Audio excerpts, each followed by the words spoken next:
Oh, I was I was muted, wasn't I? Hello, hello, hello, Charlotte. If you're still here, hi. Thanks for the message. I actually just found out that my extension for seeing YouTube messages was not working correctly, and so I have opened the YouTube chat now to the side, so I can definitely see. All of the messages now. So if you guys are still here, I'd love to answer to both YouTube and Twitch, and I'll make sure to keep an eye on both chats. So please, you're more than welcome to say hi. You're more than welcome to ask questions. If you're new to Guild Wars, welcome to Guild Wars. I've been playing. I've been playing since I don't know forever, dude. Since 2009, I think. Yeah, 2009, something like that.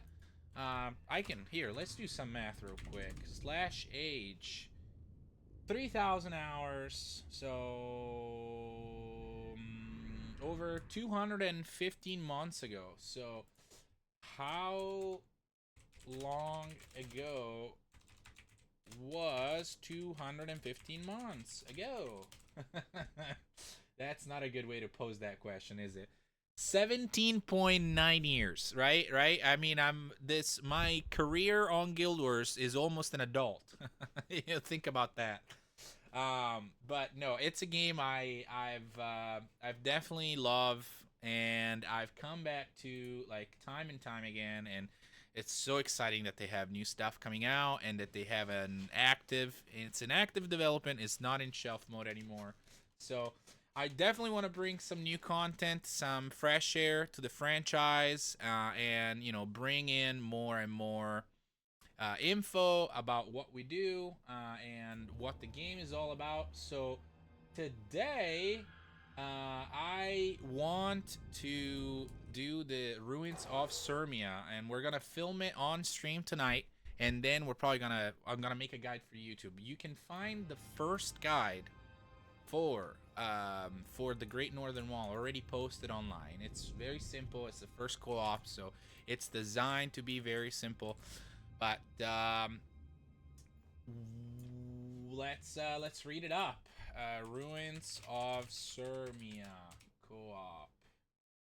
Bam, bam, bam, bam. Hello. Ruins of Surmia. Okay, let's take a quick read. Give me one moment. Why did this shift over here? No reason. Thanks, Windows. You're always the best. All right. Probably user error. User input error. Okay, so requirements. Any character can simply walk into the outpost from the eastern frontier and start the mission. Sure, whatever. Rescue the soldiers taken prisoner by the Char. Okay, safeguard added. Bonus, follow the flame keepers at a distance to gain entrance to the flame temple. Oh, I remember this one. So basically, we are going to encounter. The bonus can be started by talking to Brina Stevenson. Point 2 on the wiki map. Okay, so you take a detour here, and she gives you something to hold, right? She tells you that you have. I think no, she doesn't give you anything to hold, but she tells you to patrol this Char band that's coming around, and then you follow them. They open this gate that otherwise it does not open, and then you go inside, and I think you kill everything once you're inside. Walk through. During the second part, you're ordered to open the drawbridge. Let me see the bonus. Char's ritual consists of transferring their sacred flame towards a flame temple nearby. The objective is to gain entrance past a locked gate by following the Char without attacking them and waiting for them to open it. Once the gate is open, you can kill the Ember Bearers. Go extinguish the Flame Temple by killing the 4 Flame Keepers guarding Cauldrons of Cataclysm. Let's remind everyone that the Cauldron of Cataclysm is actually what caused the searing. So if you didn't know what it was called, that's what it's called. It's the very infamous cauldron that the Chars come around and really just dump on the humans, right? So you're definitely invited to stick around, take a look, and let's get this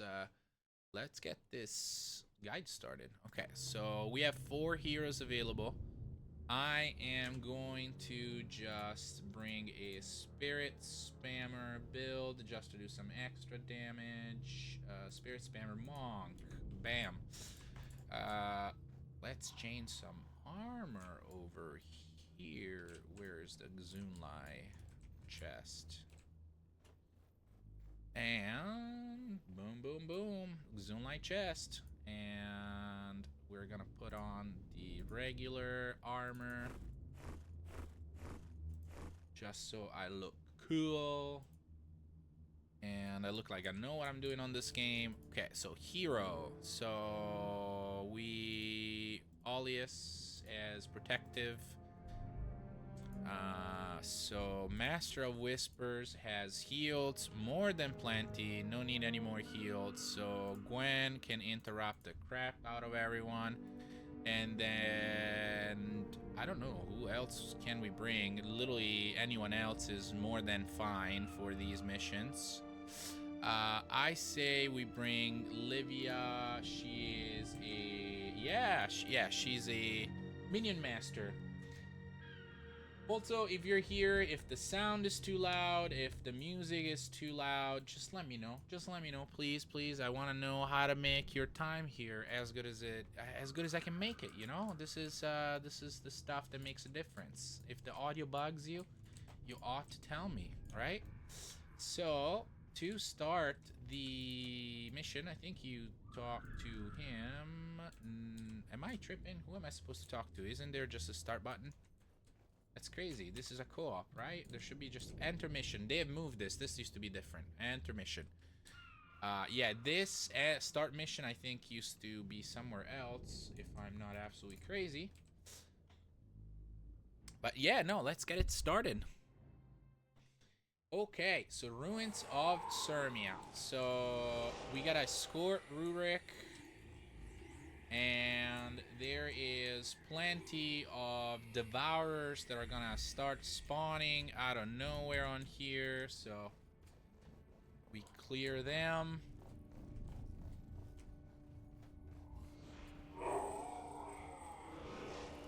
There we go.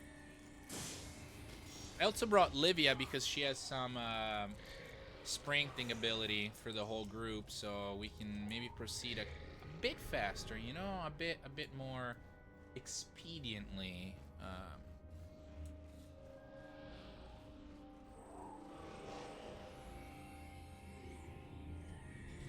Also, I think one of the requirements is that Rurik does not die, but it should be quite easy with this party, right?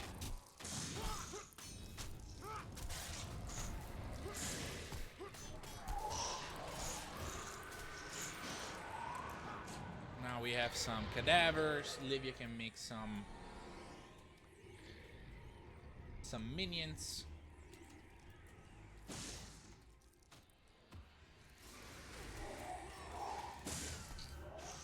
Man, I love using the Spirit Spammer. It's just such a relaxed build. It's so great. It works on every class. It's so powerful on a ritualist.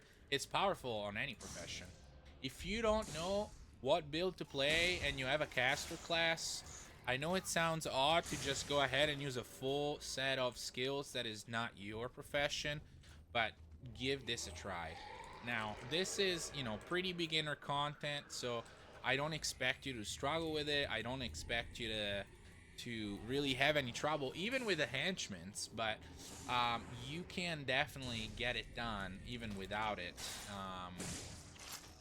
And this build, if you have a chance to go to factions and put together the skills, it's absolutely just, it's probably the highest DPS build in the whole game.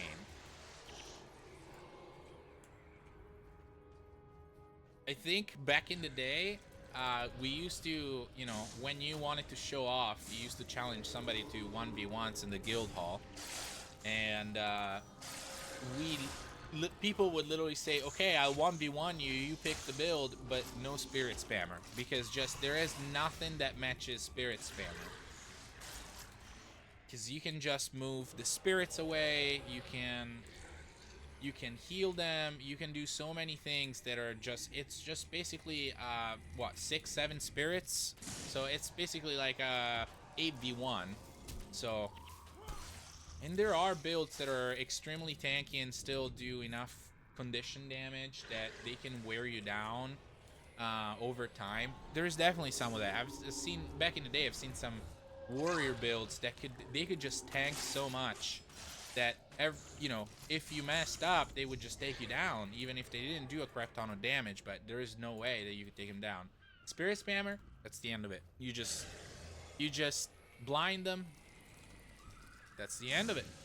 You just blind them and output damage. You basically have infinite energy. It was by far one of the most played builds in the history of Guild Wars. And with the last balance patch, with the last skill balance update, they didn't really do much to the skills, other than making the skills that were less usable before make them more usable now. So it's very it makes the whole game more viable. It makes you know, it makes builds that might have just been underpowered before maybe more even. So if you have something so powerful now, it was probably maybe not as good in the past, unless it was one of those, you know, 15, 20 really good builds that everybody aimed to at the end of the game.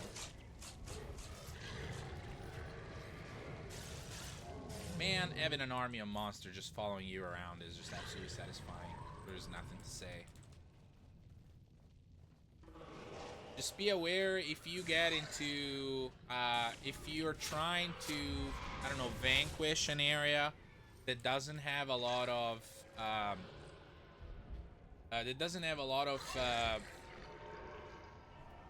enemies that you can just clear and use their, whoa, Rurik, slow down, man.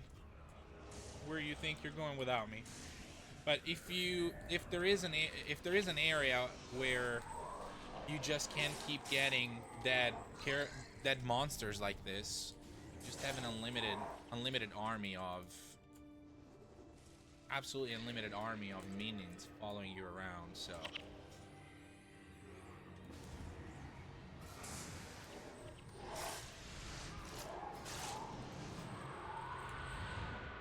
do we have any new Guild Wars players? Anybody that started playing from phone and fell in love with the game?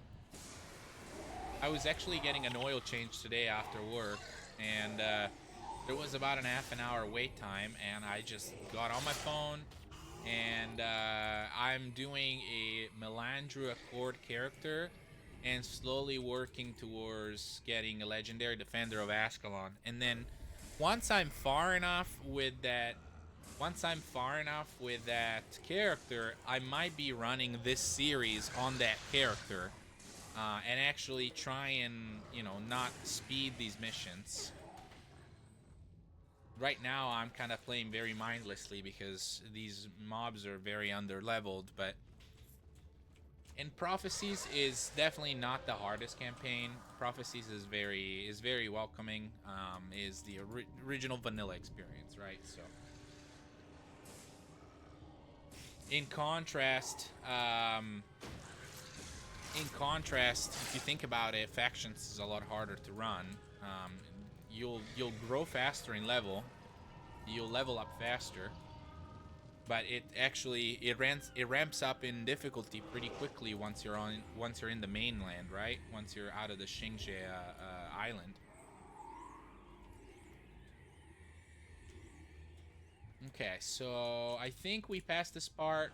We free all the Ascalon prisoners over there, and there is a few more stops to make along the way.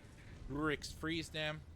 There is going to be a cinematic, and then we're gonna hit a big bridge that we gotta circle around to go open so that Rurik can cross it, because Rurik ain't just gonna walk with you, right? Rurik has gotta have somebody go put the bridge down for him. He's the prince. So while we're doing that, that's when we can take a detour and find that secondary character that gives you the bonus. And the bonus is actually interesting. I messed it up so many times as a kid because I just did not have the patience of actually stalking them. I just went to kill them real quick, you know? So absolutely recommend that you actually pay attention on you know, which one is the group that spawns that you can walk behind, and they'll take you right to the bonus mission. I absolutely recommend that. You know, you just have to be a little patient, you know. There's a lot of people that are doing Legendary Defender of Ascalon just because it's such a normal experience now, right? Doing the Legendary Defender of Ascalon is like almost a requirement, even though you are a new player and you're just getting out of pre-searing. A lot of people are like, well, we know how to do it. It's now very doable. It's very standardized. You can do it with the new dungeon. You can do it with the missions. If you really, really, really, really wanted to shoot yourself in the foot and you enjoy that, you could do it with the old method of going to the chars, dying, leveling up the chars, and I mean dying like hours worth of just running back and dying, and leveling up the chars and then killing them for a little bit of experience. That's how it used to be done back in the day. Absolutely bonkers method on how to do it back in the day. So Rurik has freed the second group of Ascalon prisoners. I think there is one or two more groups we gotta do, and then we can go. And then there is gonna be, I think that group gives you a cinematic, and that's the last group. And that's when we start approaching the second part of the mission, where we run the extra, right? Where we run the bonus for this mission. And then I think the next one is Fort Rannick. So it's Northern Wall, Great Ruins of Surmia, Fort Rannick, Nolani Academy, and then we go to the Shiver Peaks North.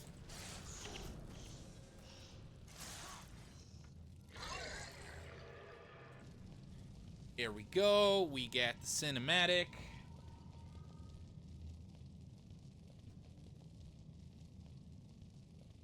Gods, how long have you been out here, man? I don't know. Since my unit was taken at the end of the last Guild War, I think. Since the sky rained fire and destroyed Ascalon. You've been here since the searing? That's over 2 years. Bonkers! Are there others? Yes, the remnants of my unit. Question, what are they feeding you? Scepter mages. Soldiers who have been slaves since the end of the war? They're being held in the ruins of the old capital, Draskir. Then we go to Draskir. My lord, night is falling. If we don't head for the wall now, we may all be captured. I understand the dangers, but Balthazar be damned if I allow those soldiers to remain slaves to the Char. The minions in the background. I can show you where they are being held. Very good. We head north then, to Draskir. Well, I just found out that it's Draskir and not Drashir. Back when I used to play as a kid, in the game, it was actually dubbed in Italian as well, so I always listened to this in Italian, I think. If I remember correct. Man, it's been so long. So nostalgic to come back to this, you know? So nostalgic. Such a good time. Such an absolute good time. Okay, so here is the bridge that we gotta go open. I think the temple... Yeah, the temple is right there. So there will be a patrol that goes through here. We follow it. We wait for them to open that closed gate over there. And then we can just clear everybody inside. So I think we have to take Rurik here so he doesn't die. Let's just clear this. Let's just clear them off real quick. Take Rurik there so he doesn't die. He's gonna tell you, hey, I will wait here. Go open this bridge. And the lever is right on the other side.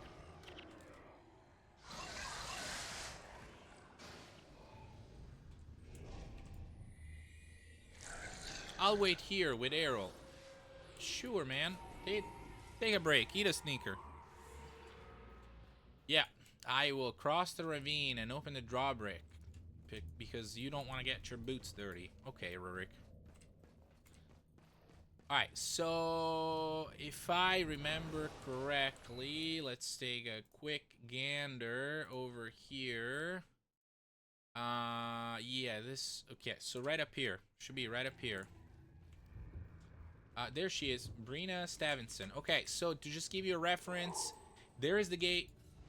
You just take this side road right before the gate. There is this swampy area right here. To continue the mission, you would follow this swamp, and then you would go up this path, clear the chars, and put down the lever. To activate the bonus, instead, you take a ride out of the swamp. You find Fling Blood Pelt. Did I just crash? Okay. A little bit of rubber banding never hurt nobody. And then we meet this lady that never decided to escape. Okay, so I think now she tells you all about what's about to happen. Yeah, she gives you the bonus. Follow the flame keepers at a distance to gain entrance to the flame temple. Extinguish the flame temple once inside. It isn't a hard thing to do, but I know that as a kid, I've probably messed it up like about 100 times. So be very careful. Draw a big line right here. Look at the mini-map right here. That's the group that just spawned. Now we do the very, very, very entertaining sit and wait. So make sure that your aggro bubble never comes close to this group. Just stay at a distance as long as you can see them. No big deal. That's literally how they want you to play it. And then they'll cross the swamp that we just crossed. They'll cross the valley that we just came about. They'll go to that gate that they just saw. And then they'll have a little discussion with the guards, if I remember right. And then they will open it. So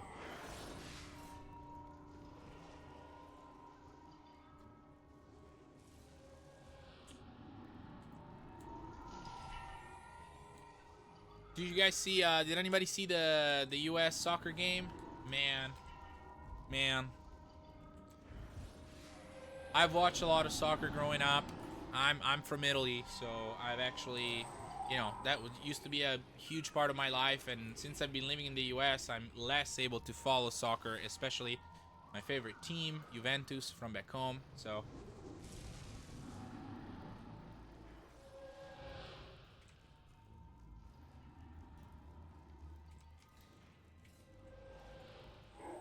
Heartbreak, man. It sucks because I think we made some big mistakes out there on the field.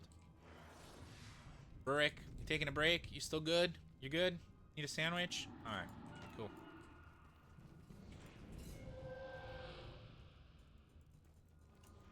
Some absolutely crazy gameplay right now. Okay, so they're almost there. We just gotta let them pass, and then I think we gotta clear that group to the left right here, and then we should be able to get in and get the bonus.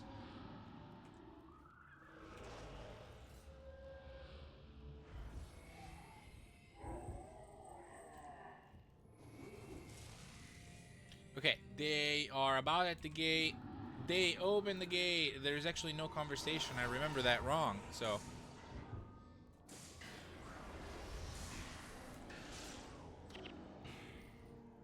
Good. Clear them up real quick. Loot.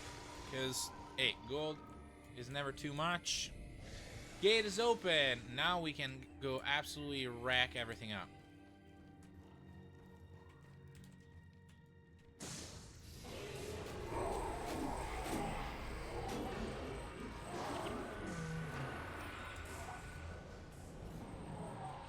take him down, and then keep following here. And then there is the cauldron that destroyed Ascalon. Let's go take down the Flame Keepers that took down Ascalon.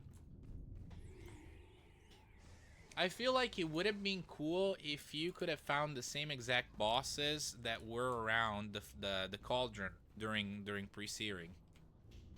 I feel like it would have been a nice touch.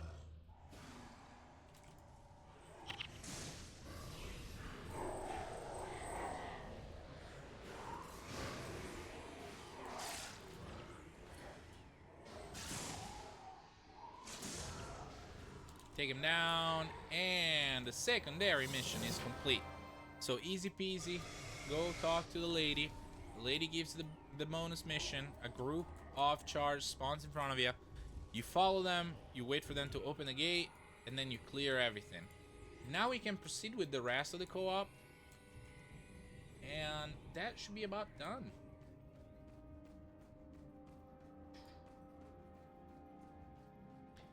Let us see what is going on here.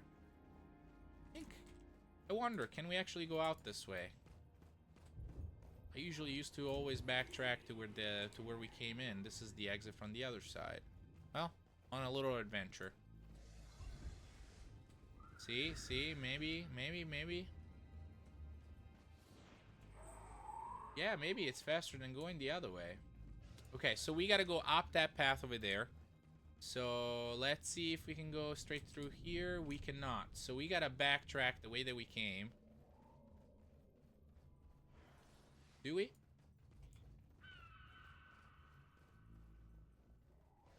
No, we can go right through here. Awesome.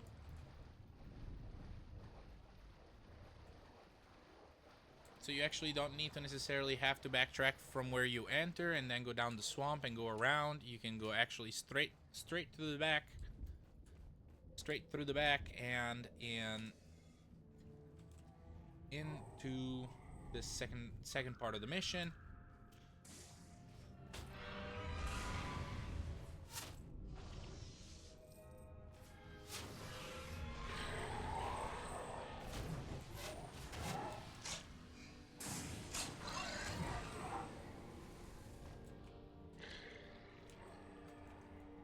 Now, here's a $1 million question for you. Are you one of those players that picks up absolutely everything like me, or do you leave stuff on the ground?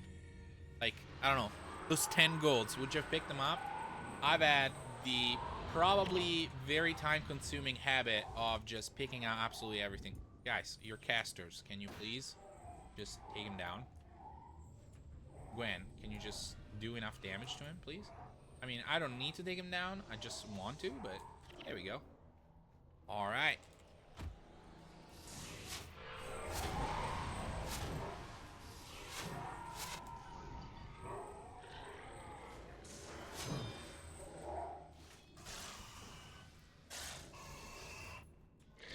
Okay, and then we open the lever so Rurik can pass.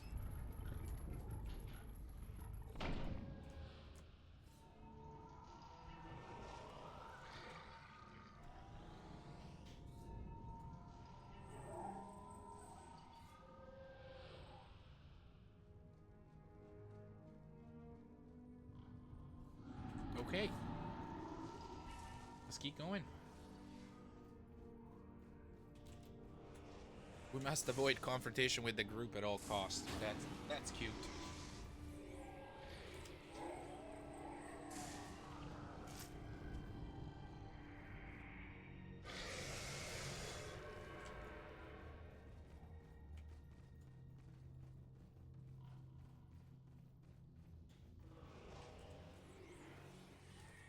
All right. Almost there. So gotta get through here. We gotta go right underneath this this temple building, whatever you want to call it. I think it's the it's part of an old academy, actually.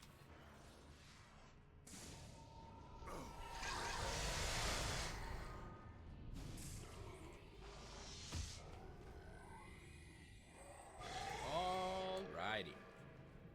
Okay, so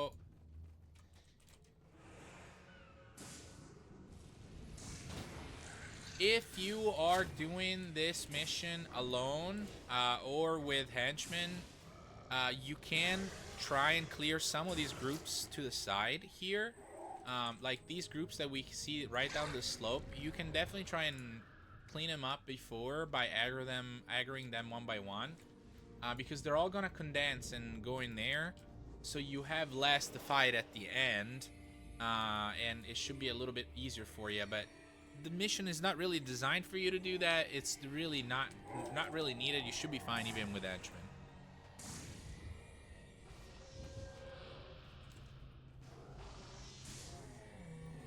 I guess if you got out of pre-searing particularly fast, like there's people that get out at level 2 or level 3. If you did that, then you may want to do that. Just, you know, just to be extra safe, so you don't throw away the, you know, the 10 minutes, 15 minutes that it took you to get here. Alright, so we freed these mages. And Rurik runs in. Lever. What does the lever do? Lever does absolutely nothing. Broken lever. Is there... Oh, what about this one? Oh, you can actually close that gate. Okay, so this used to be an academy. Also, particularity, this is one of the few places in the game. I don't know if there are actually others, but your camera is actually slanted here. Like, there is many places where you are... climbing something, for example, you're going uphill, but your camera is still perpendicular, right, to the floor.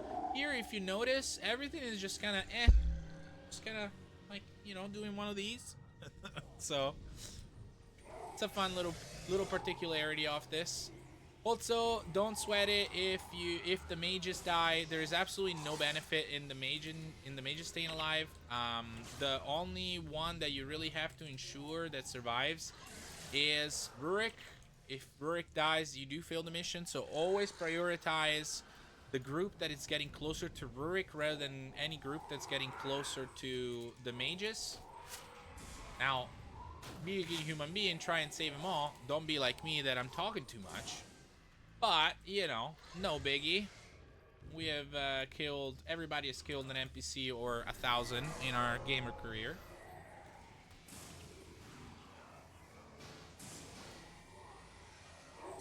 This is kind of like a movie fight, you know? If I want to fight you, martial arts, I'm going to make sure that a group of 17 people take turns attacking you.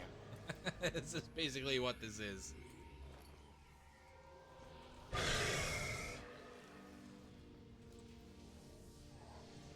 Alright, so here's the boss. I think Rurik is about to finish the casting.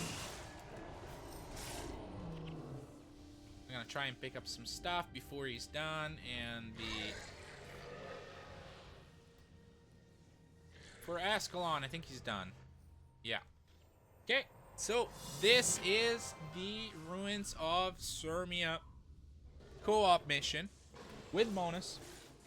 I'm going to make sure that probably tomorrow I should be able to edit the video and put the guide out on YouTube, so it's always easy to find it and always easy to consult.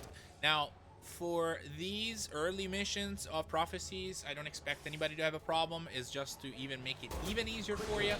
But some of the later missions might even take me some trial and error just because I haven't done it in a long time.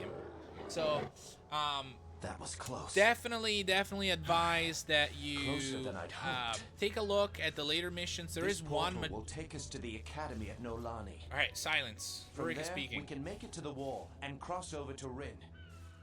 We should hurry. The magical wards will hold back the Char, but not for long. For Ascalon, Wait, my lord, come look at what I have found. the Stormcaller. Is that? Yes, my prince. I believe it is the mouthpiece for the fabled horn. Oh, it's a Stormcaller. mouthpiece. It's a With mouthpiece. this weapon, The we Stormcaller could is destroy actually the Char very long. once and for all. Ascalon could be saved. I have heard the stories of the horn's magic, but let us not be too hasty. If this is what you say it is, then we must get it to Rin. we'll see for ourselves how much power this Stormcaller has. Come, we'll take this to my father, King Adalbert. Surely he will know if discovering this weapon is our salvation, or simply too late. Boom. Either way, staying here will surely be the death of us. Quickly, through the portal! Okay, we escape, and I was actually wrong. The next co-op is Nolani Academy, is not Fort Rannick. So it's Nolani Academy, and then Fort Rannick, and then we can actually walk back up north, and the missions take us back to Nolani Academy, and we start going for Yuck's Band. So, with that in mind, I think that we are gonna put down Guild Wars, unless you guys have questions. I know we have a couple of spectators, which is very welcome. Please let me know what you want to know and what you want to see. But what I was trying to say earlier is that there is one Maguma Jungle mission in particular. I'm trying to see if I remember which one it is. I think it's Aurora Glade. Yeah, these dots right here, these are all stages.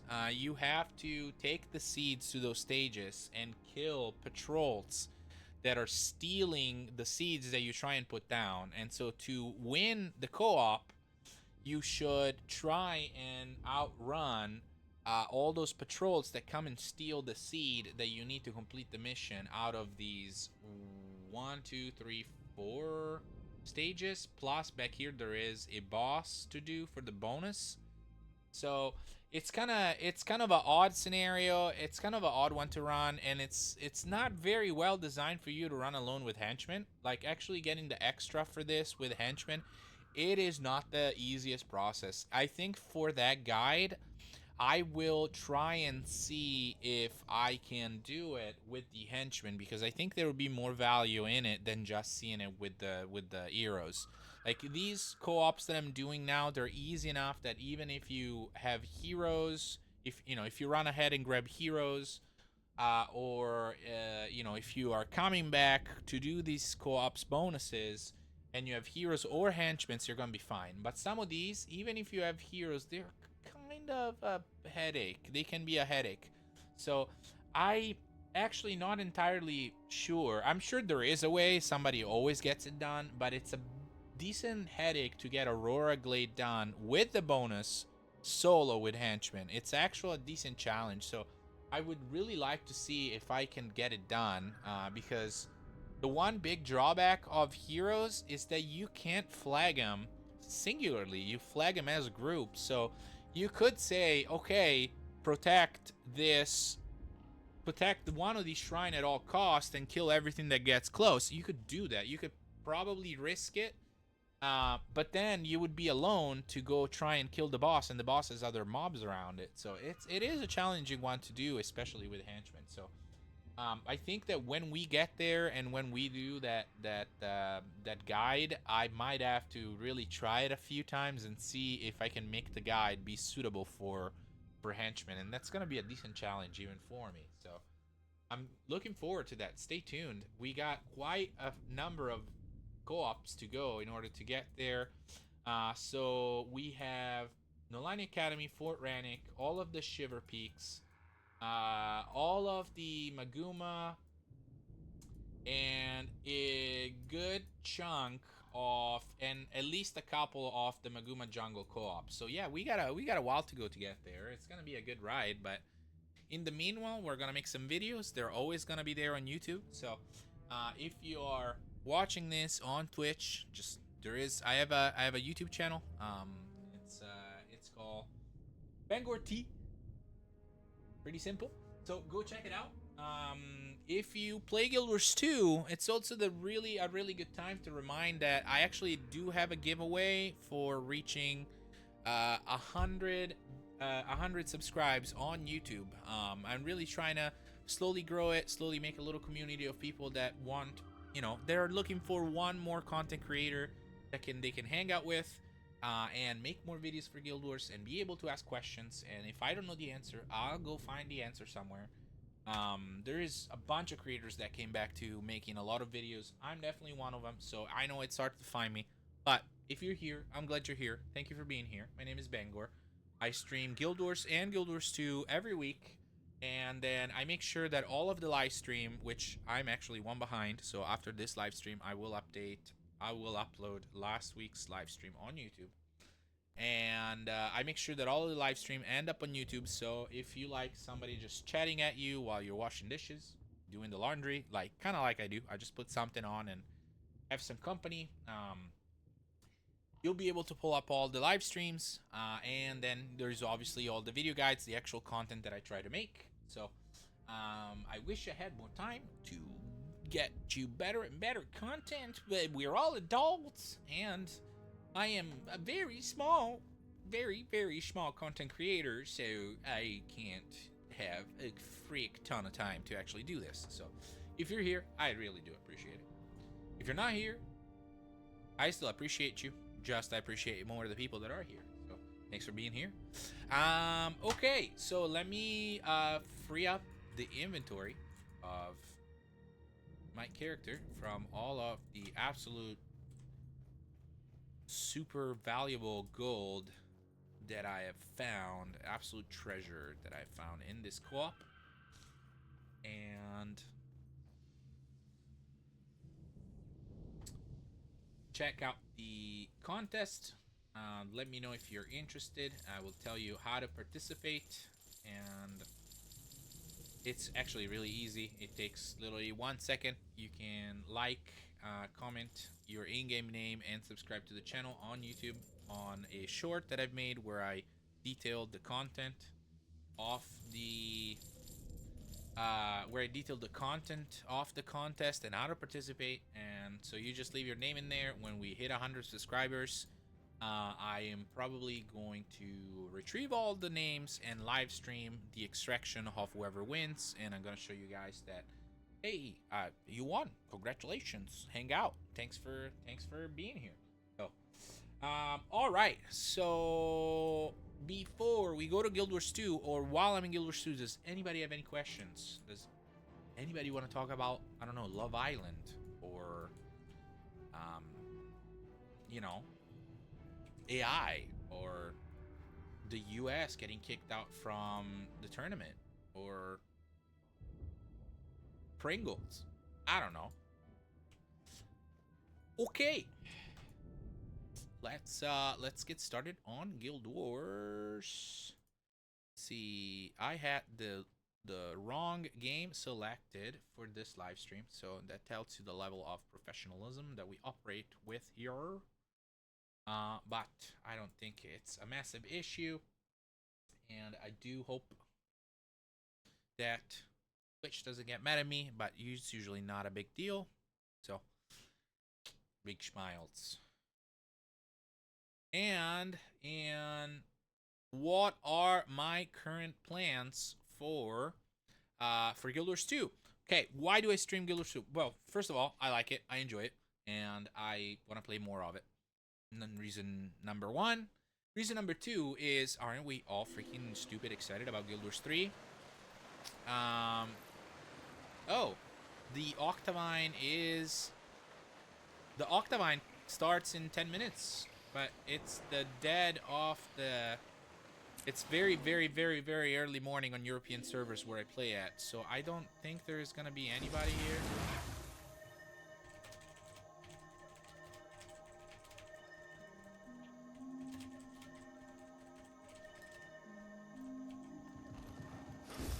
Now, the lore of Guild Wars 2 tells us that if you get done a big world event with less people available to complete it and not just a massive horde of people, technically your drop ratios are supposed to be a little better. So we could actually, I guess there's still 9 minutes. We could try and do this and see if we lock out. I think it might be worth it. You know, it's a good way to start.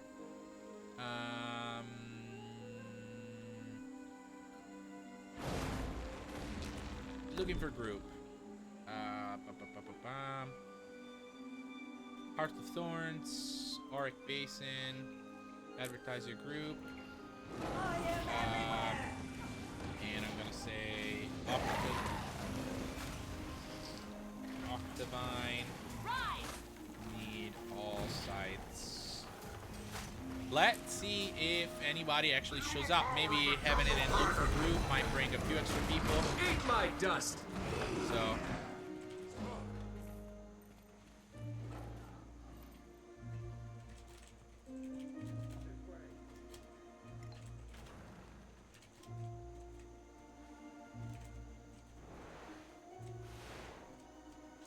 maybe we can bring a few more people to the map.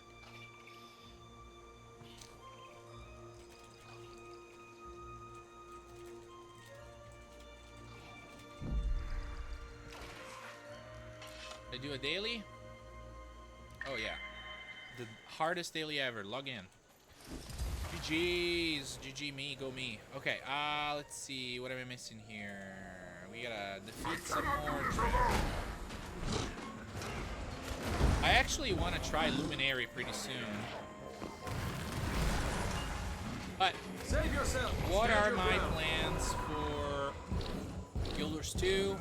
My plans for Guild Wars 2 are to get prepared for Guild Wars 3. How do we do that? Simple. On at least my main, I need to have a legendary in every slot, and I ought to be honest because that's my policy. Sometimes it shoots myself in the foot when I'm too honest, but that's how I operate. Sometimes to my demise. But it is but what am I trying to say here? Oh,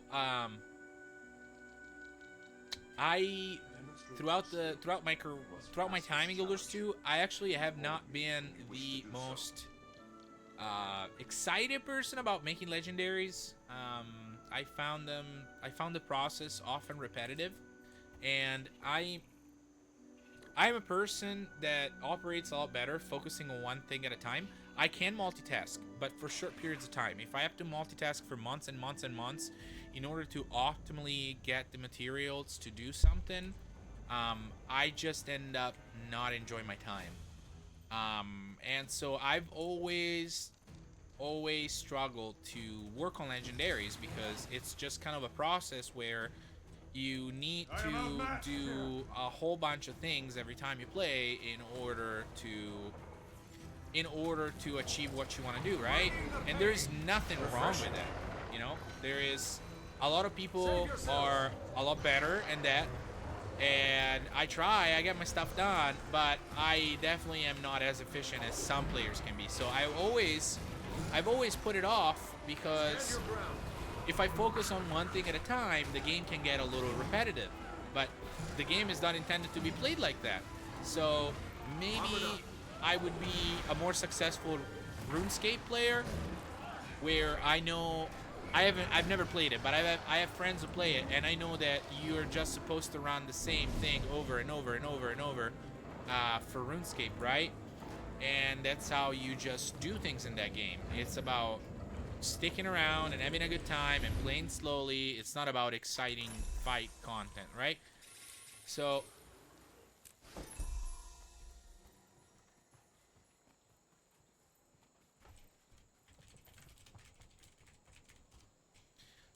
I recommend that if you are trying to do your legendaries, if you're trying to work on your legendaries, even though you're not gonna do it at the potentially best of your ability, at the way that the game intends, that you at least get started, because it is more doable than ever to get legendaries nowadays, and it is there is guides over guides. The wiki is this game has the best wiki on planet Earth.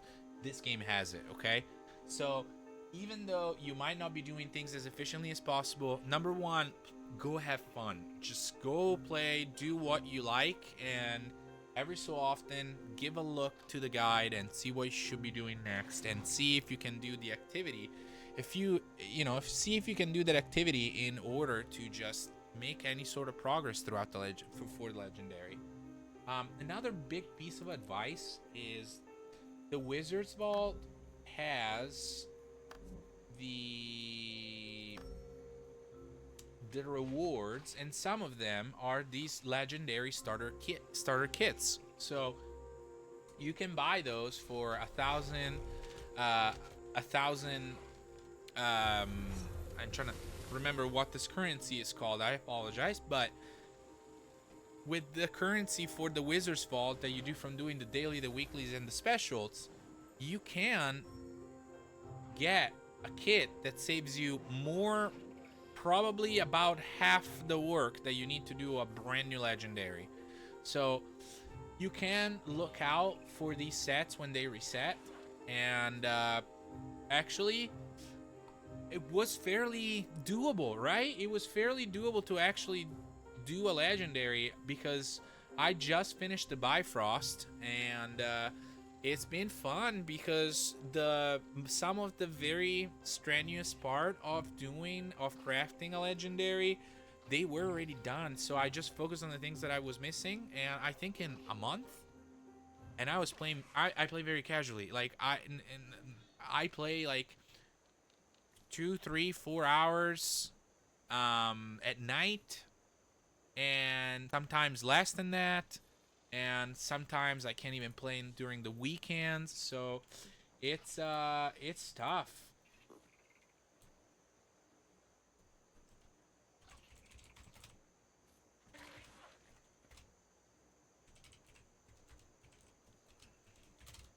Trying to see if we can get a few more people here. There's 2 minutes until Octavine, so somebody could show up. We don't know yet.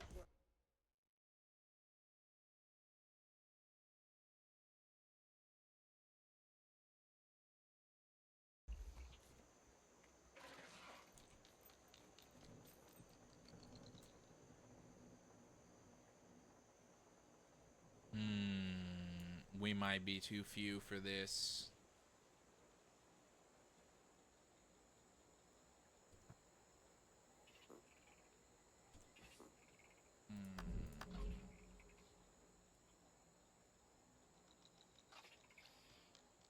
This might be tough, boys. Might be a real shot in the dark.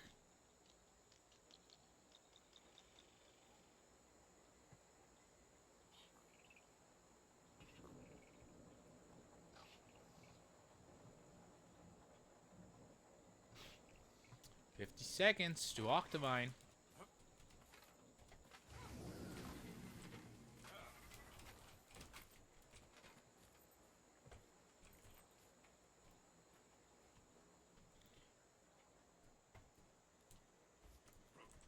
Yeah, technically the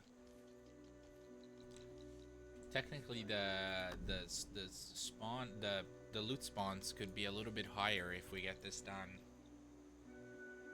with so few people. At least according to what people speculate on how the rarity distribution is, right?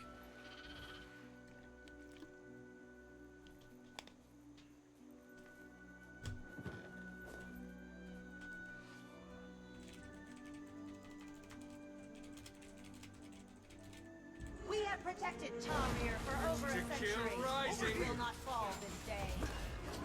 I feel strong.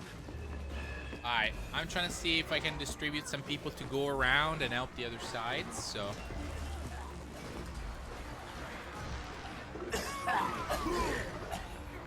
And World vs. World after this.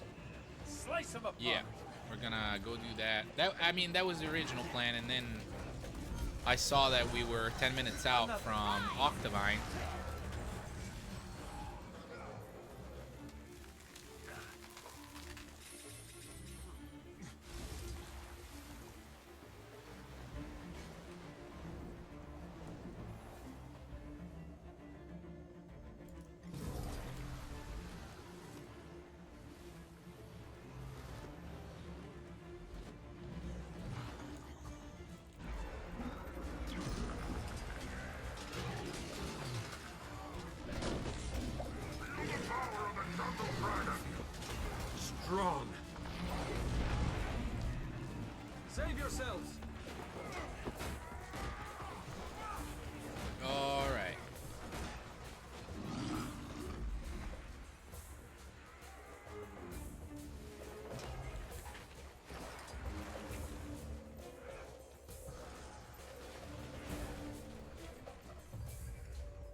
we're in the blast radius, I think.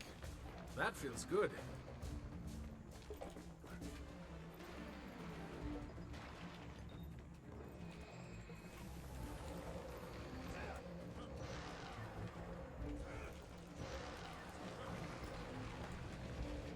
I think we need somebody to get a armor.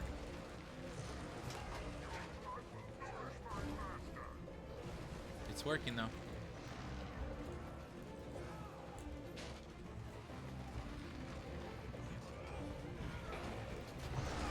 Mortar moth.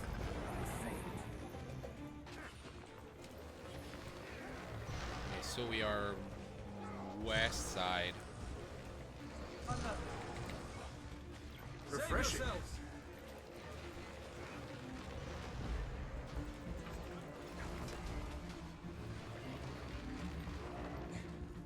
Or east side. I can't even do directions.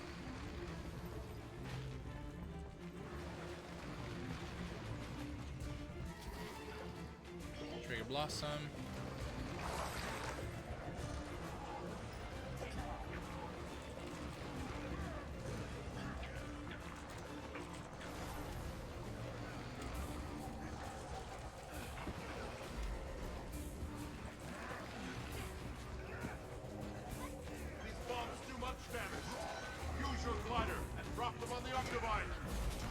Refreshing.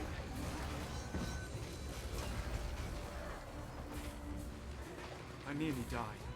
Alright, let me see if I can go help east. Because bombs for you. Come and get them. I don't think anybody's going.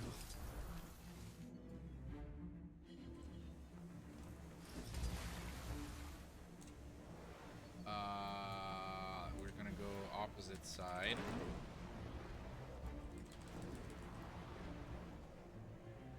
I definitely did not take the shortest route there.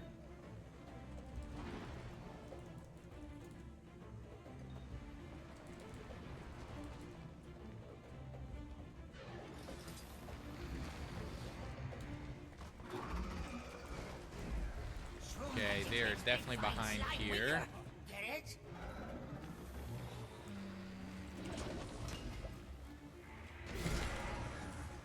Save yourselves. Stand your ground. Good thing I'm a tank.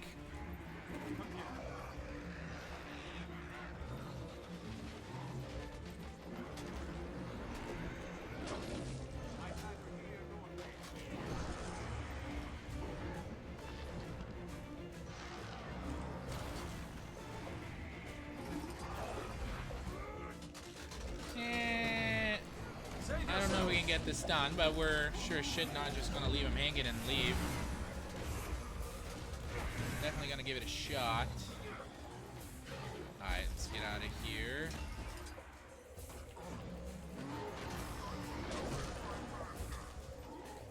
Out. Whoa. Okay. That feels good. We have the power to repel Mordramoth, and we shall reject it. Oh, I didn't see somebody's on the ground. Ah, why are you guys hanging out in the center? That's just detrimental. Eat my dust. I mean, I can tank this, but I'm just gonna be uber slow. Stand your ground. It's not a big deal, but... Alright, I need more trigger blossoms, please.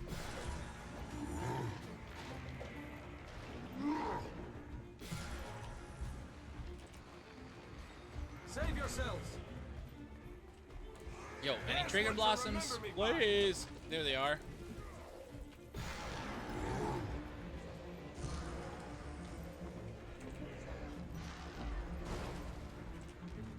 Alright. That's... Oh, I got one-shotted.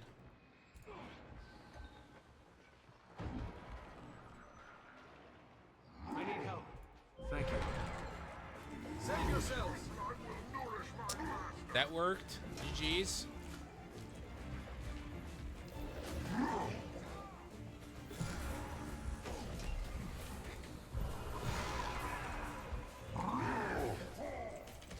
No. Yeah, quite hard to do on alone, not gonna lie. Okay, where is the closer respawn? Here. It ain't impossible, but if we don't coordinate a bit.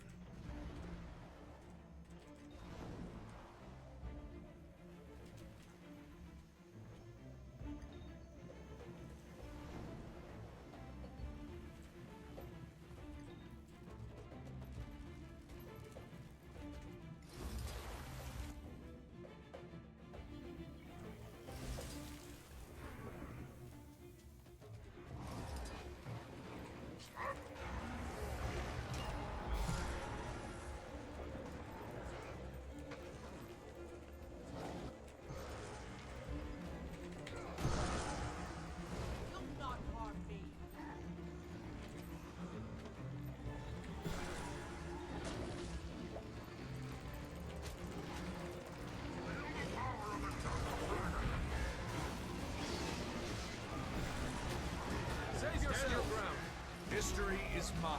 Your mind betrayed you. A new pattern revealed. I chose you. Come on. Armored up. Alright, hold on, folks. Alright. Anyone? Help! Out. Save yourself. Your Not ground. good.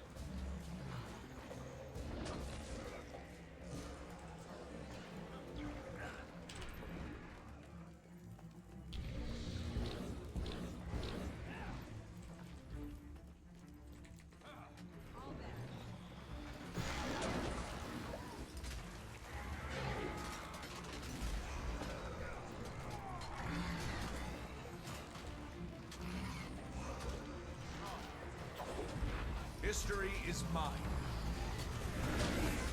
Low. Save yourselves. Alright, West is catching up a bit. I can try and save you. No. I need help.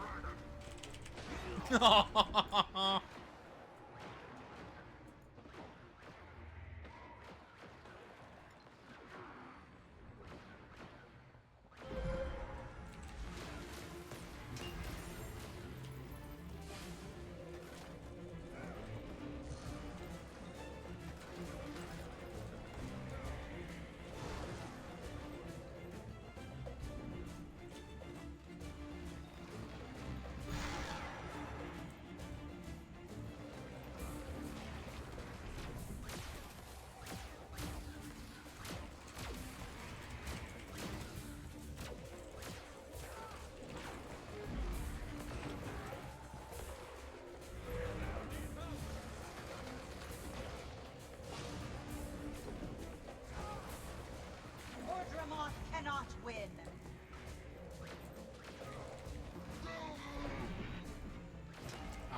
I need to see people on the ground be a little bit faster because I think I can actually rescue them, but I could be fast enough to res them. Shroom magic makes big fine slime weaker. Get it?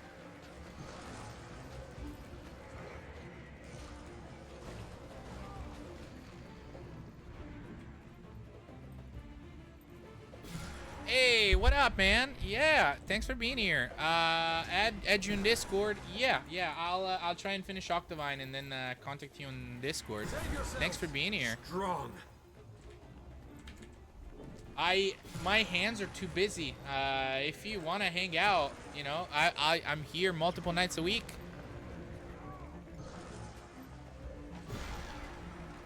Stand your ground. You should add me on Discord if you want. Just do exclamation mark Discord and add me. Little help. Oh, that I don't know how I didn't die there.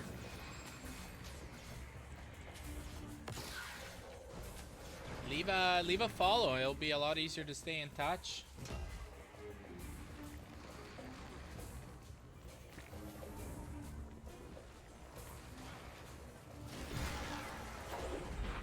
running out of endurance.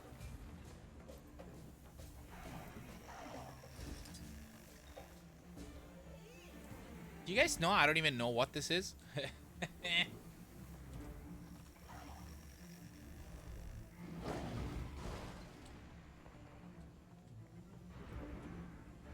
Three. Yeah, I got squished. I don't know if it was a good idea to turn into a mushroom. I don't know what I was supposed to do with that though. Help. Help. Alright, we're gonna get back there.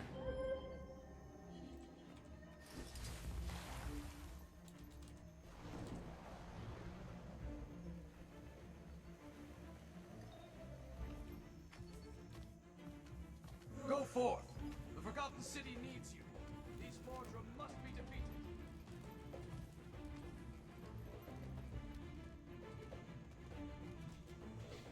Hey, maybe we can drop a good old infusion, you know? You never know. There's always a reason to try.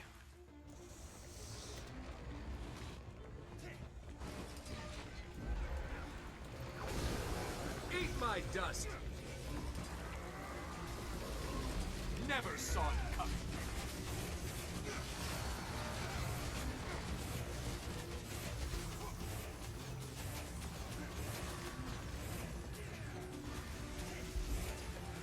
Save yourself. Kill rising. Oh, we're Mushroom magic. I got plenty.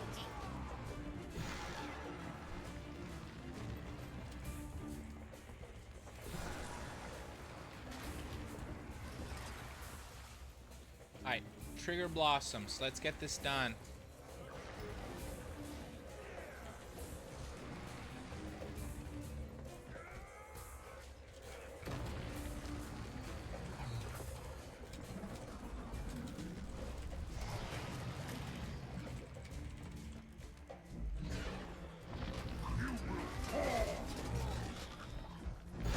Alright.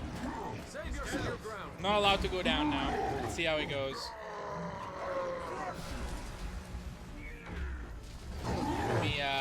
Let me lock in. Alright. I'm locked in. I'm not going down. I'm not going down. Come on.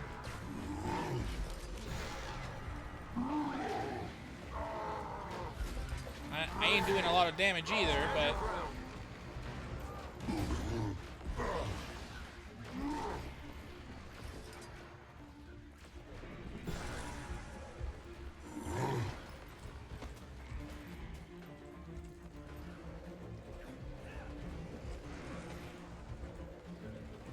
Okay, we can use... We should die rather than surrender Tarir That to feels Mortimer. good. This is the sacrifice we are all willing to make.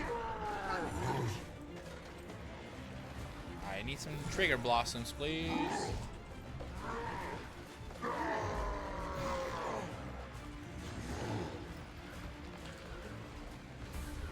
Come on.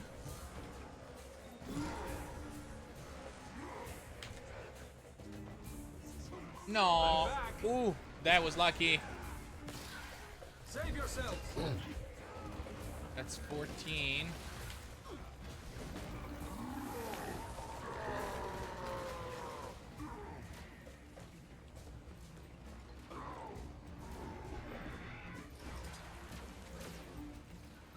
Come on. Just need a few more people to help.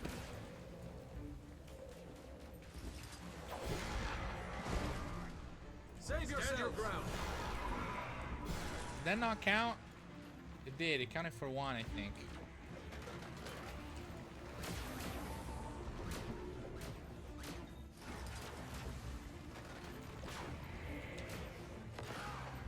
Shroom magic makes big fine slime weaker. Get it?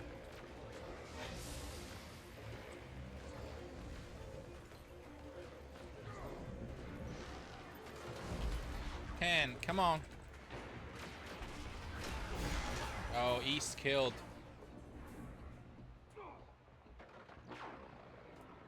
Help me, please. I'm dead. I'm dead. I said I was logging in. York. Not good. Come on. You know it over until it's over.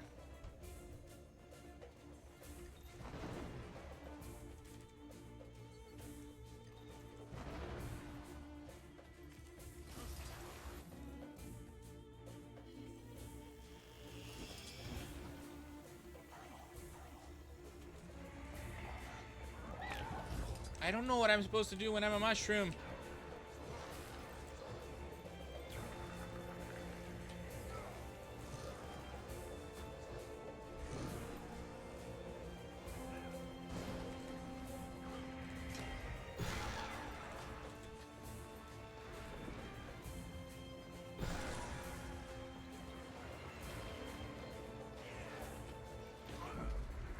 Save yourself. Ground.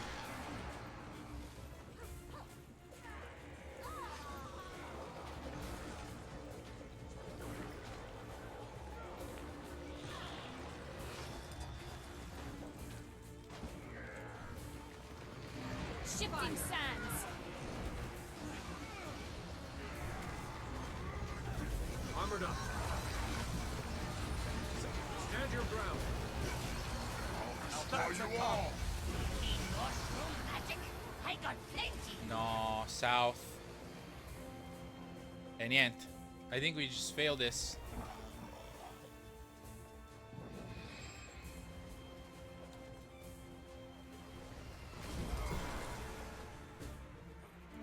Save yourselves.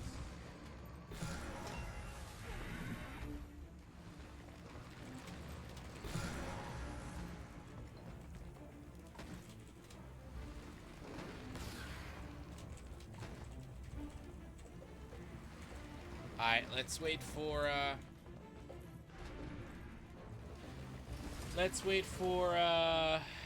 the end of the event and get the rewards, whatever rewards we will get from failing, and then we'll keep moving.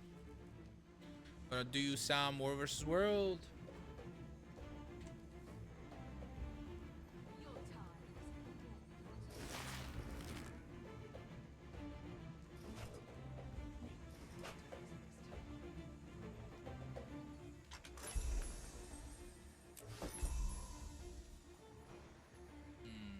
Very sad. It's okay.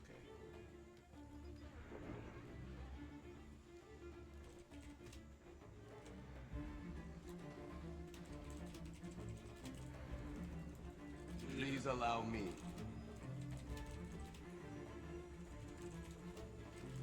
I was once human, a citizen of Tyria.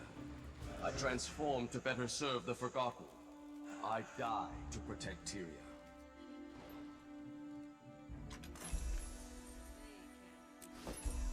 Thanks, bud.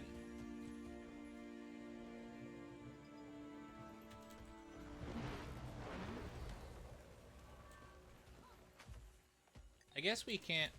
Can we do the looting even if we fail? Chamber is open, right?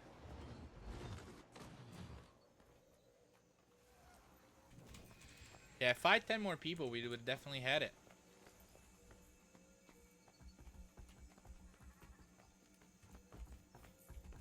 It looks like we still can loot.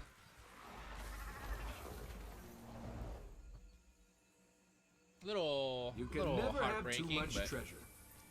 all right.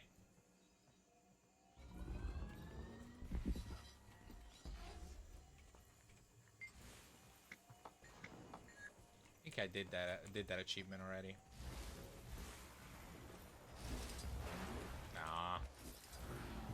Some absolute masterful navigation of my mount. On my part, that's what I'm saying. Miss navigation on my part. Needs 177 keys, fantastic. Yeah, I was actually working on catching up on some old masteries that I never finished from the expansions. So that's the plan for Guild Wars 3. Just make a legendary in every slot. Max up the masteries that I don't have yet, I think I have some odd story chapters to do that are left, so, you know.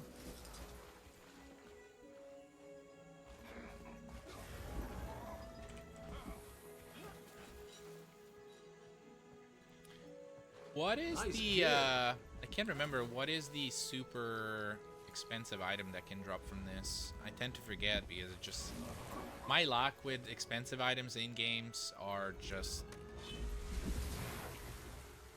not the best. Let's look it up. What is the expensive item from Octovine?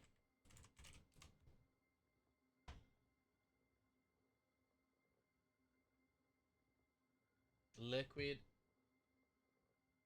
Expensive item in Octovine meta is the Auric Basin is the vial of liquid Aurelium. This item is a cosmetic infusion that has super rare chance to drop from the Grand Exalted chest found in the tunnels beneath the rear after defeating the Octovines.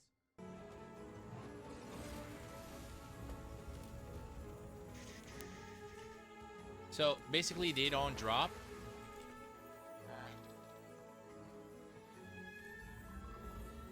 Well, I guess it's still worth to loot this all, but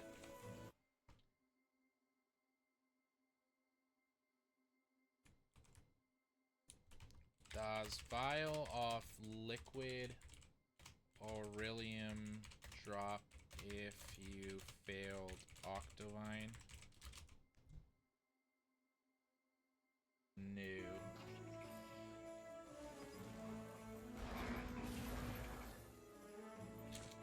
Sag, very sag. That looks valuable. Sad doggo. Your. Well, we're on to some more versus world after some good looting. Yep, this is all closed, right? Can't proceed. Alright, on to War versus World. Is my guild still there? Let's see. Eternal Battlegrounds. That mass. Domain. Or Mirror's Library.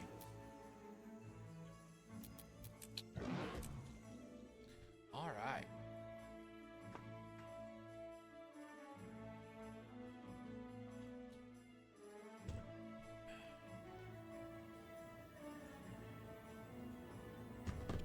Cool.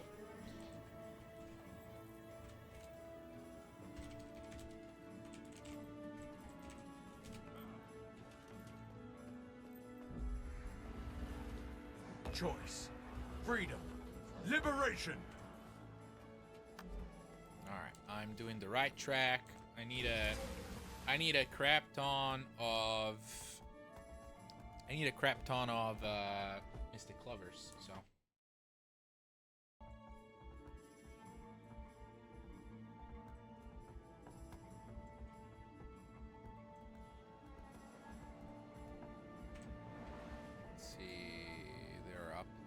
So I got a little bit of a track.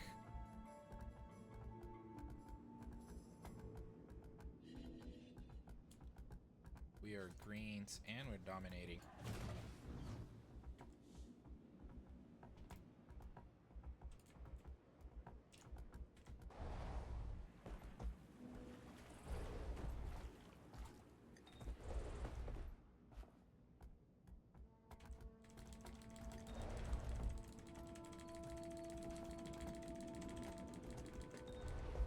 Trying to make Warbringer.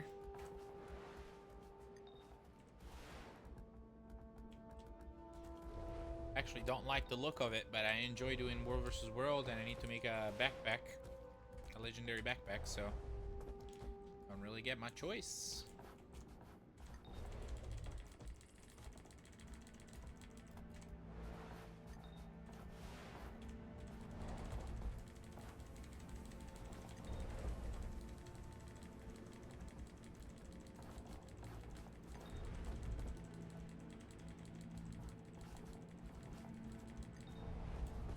Where'd they open this? I don't even know. You go from water. I think they might have gone from water.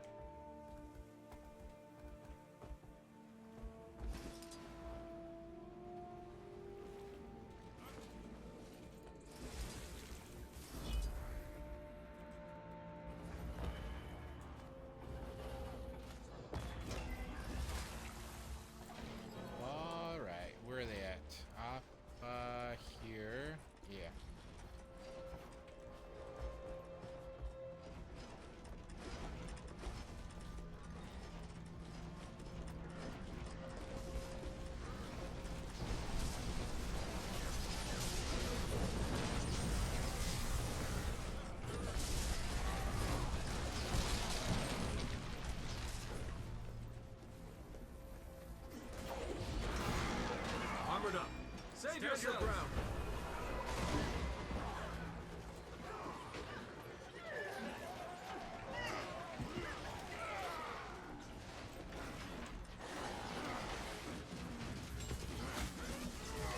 Now you suffer.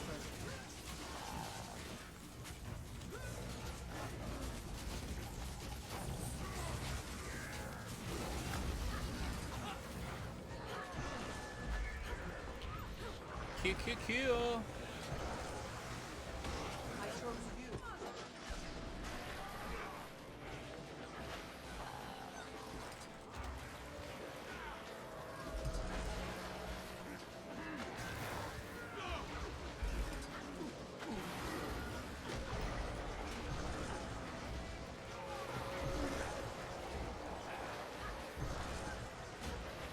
Rebound.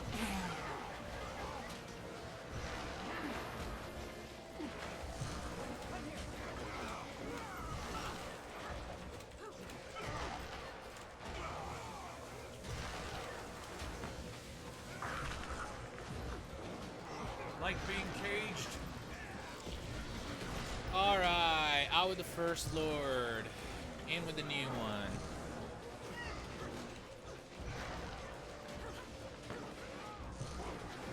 You can never have too much treasure.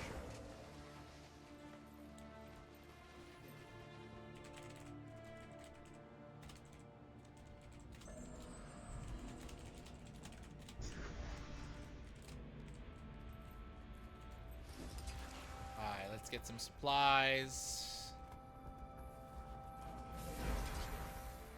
No supplies. I actually could have seen that.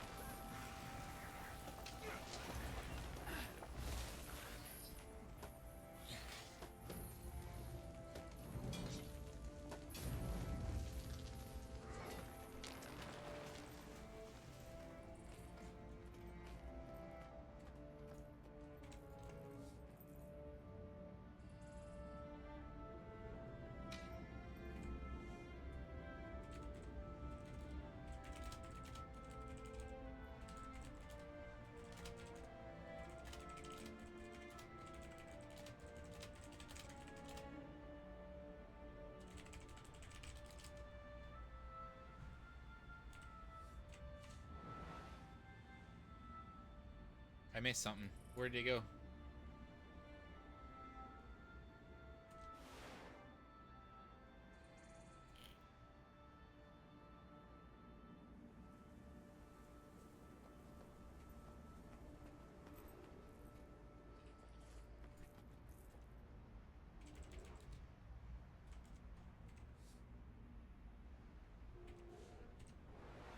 Where'd he go? Am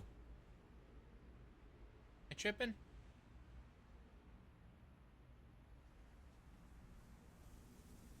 I know I hadn't showered after the gym yet, because I had to have dinner and then watch the soccer game. Didn't really have time, but I didn't think they could smell me through the screen.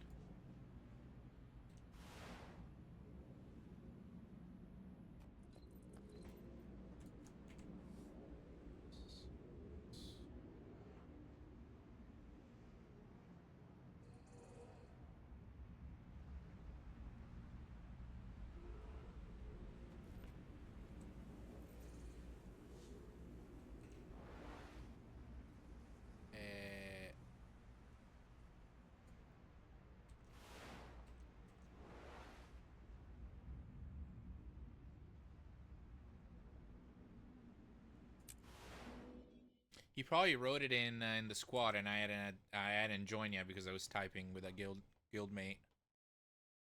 That's probably it.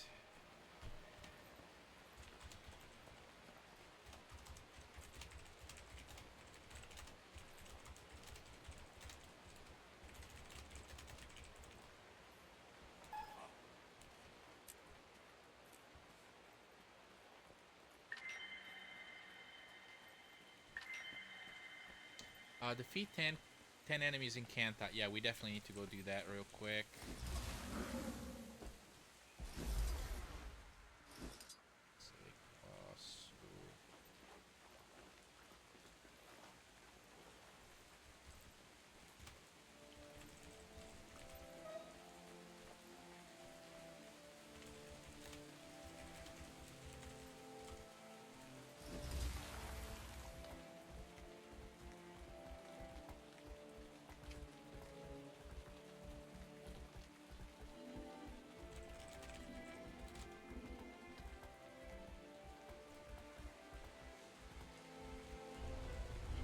got the target.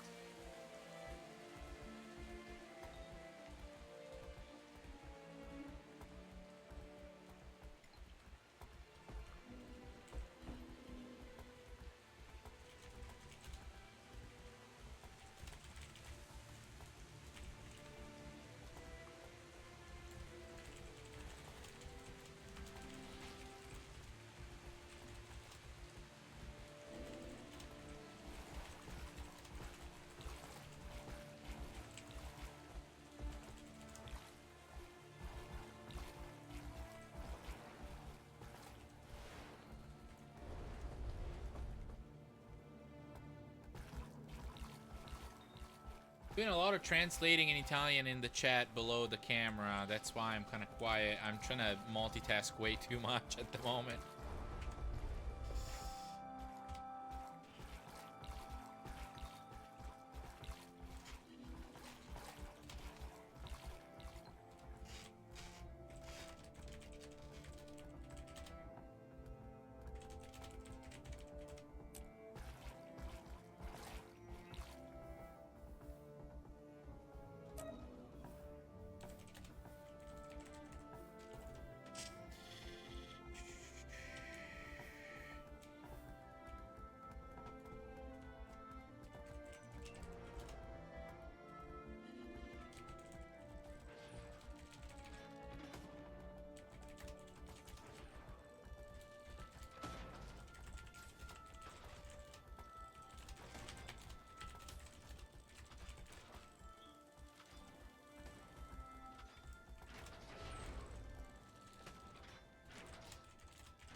Alright.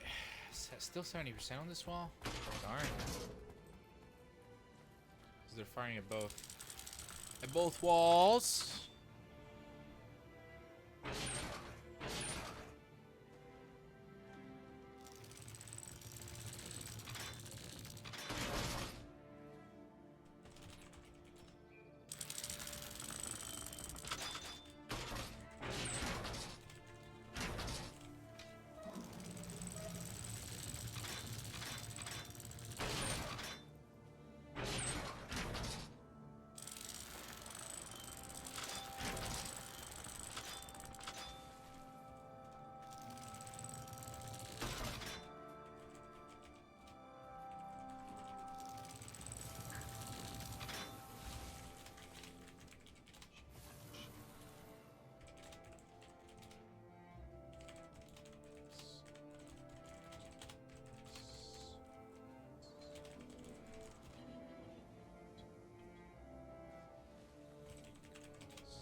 Yo, yo, yo! Philip! Save yourself! Stand your ground! Doing a bunch of multitasking at the moment with very poor gameplay. You came up at the tip top of entertainment, I tell you, right now. Strong. But there's an Italian guy in the guild, and his English is not that great, and so they're asking me to translate. So I'm trying to play Guild Wars, translate, type, talk with the chat, and probably not doing great any one of them. So.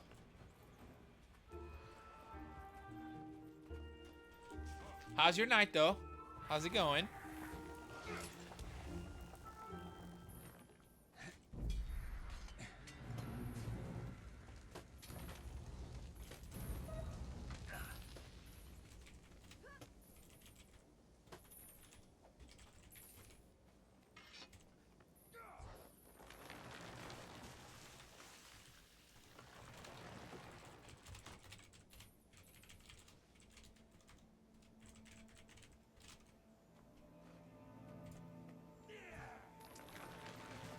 Yeah.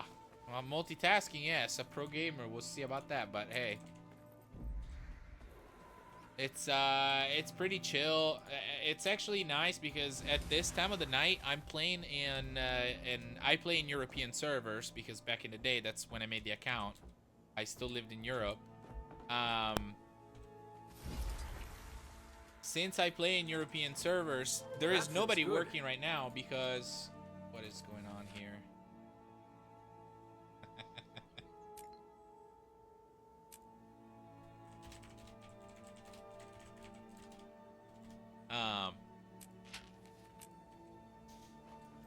Back in the day, you know, playing in Europe, and when I made the account, I used to play there. So right now there, it's early morning, so I'm playing with a guild that plays like all these people play before work. It's actually insane. It's absolutely bonkers that they do that.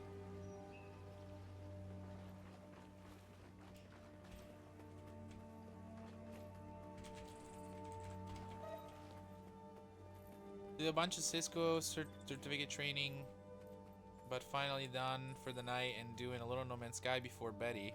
Got randomly hooked on it again. Nice, nice. I still think you should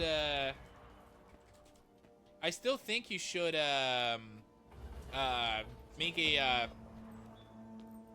racetrack, you know? Absolutely. I mean, I can't be the only one making racetracks over here. I don't know what they changed, but they actually work. We were able to play my racetracks on different consoles. So hell yeah. I mean, if you make a racetrack, you'll have the home turf advantage.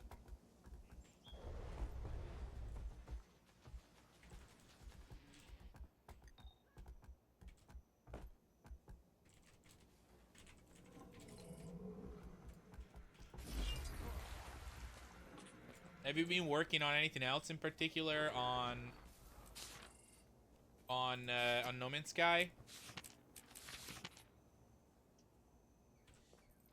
Or are you just trying to catch up with odd things? Alleanza di Draghi. Wow.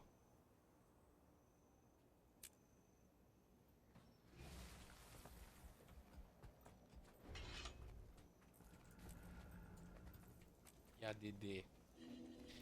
So this guild actually is from Guild Wars 1.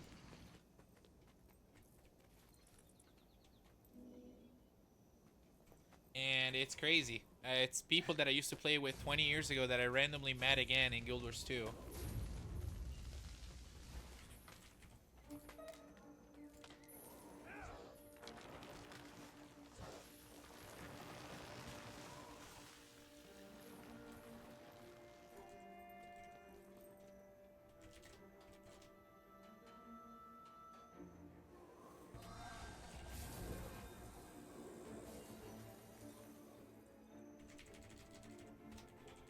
He actually made me officer because I used to be officer about 16 years ago when I was in his guild back in the day. It's crazy, the nostalgia at the moment.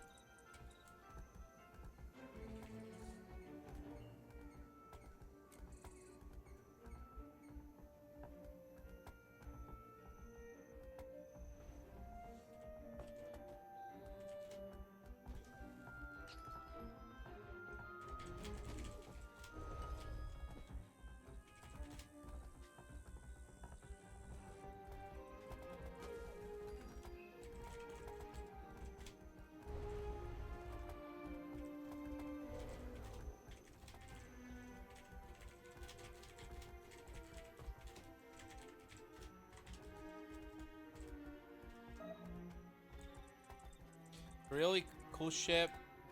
Now working on Bob Loader frigate, and also kind of want to fix the sash. The racetrack might have, dude. No stress, man. I'm just trying to do some banter over here. It's been a very quiet night. Usually I get some odd people coming around and saying hi. Tonight has been very quiet, which is relaxing, but also, you know, it's good practice. I get to ramble a lot by myself for a couple of hours. So no, I'm glad you stopped by, and you know, you gotta have fun. You gotta play something that makes fun. So do what you want to do, and then yeah, eventually when you have a racetrack, I'd love to race it.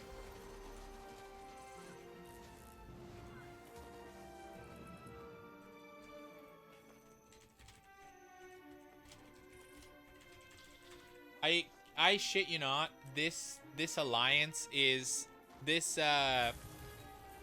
guild is the first guild I've ever streamed in. I've ever played in Guild Wars. It's crazy. I was so obsessed, and sure, and I still am, but like the level of like, man, this is the most important thing I'm doing. Before I even cared about girls, right? Before I even cared about that, it's like, I am an officer in this guild. Fuck you guys.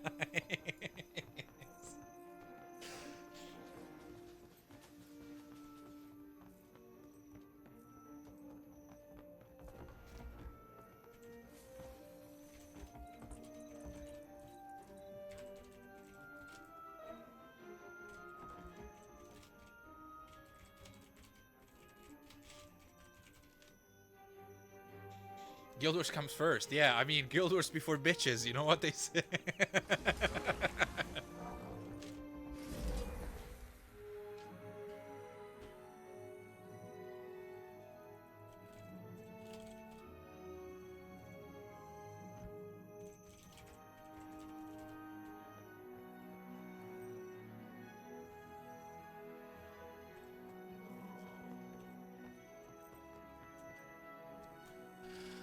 Man, it's I'm so distracted tonight. I'm actually playing very little at the moment, but it's kind of relaxing.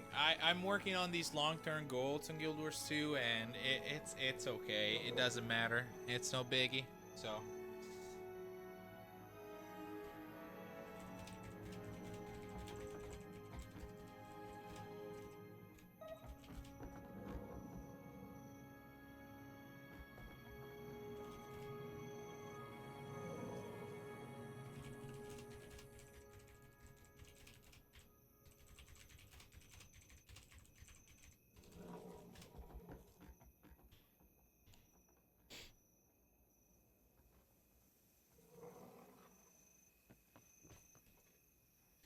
what's the plan here, boss? What are we doing? This purple sign right here it means that they're the commander. So you can just tag up. I could tag up too. And then if you get a group together, they get to see you a lot easier because you tagged up as a commander. So you try and move into a group. This is world versus world versus world. So it's 3 servers, up to 100 players per server, if I'm not mistaken. It's something like stupid big. And there is this map with these castles and keeps that you can go take for yourself. And the team that scores the most point, the team that scores the most point by winning, you know, more keeps, more towers, scores better rewards.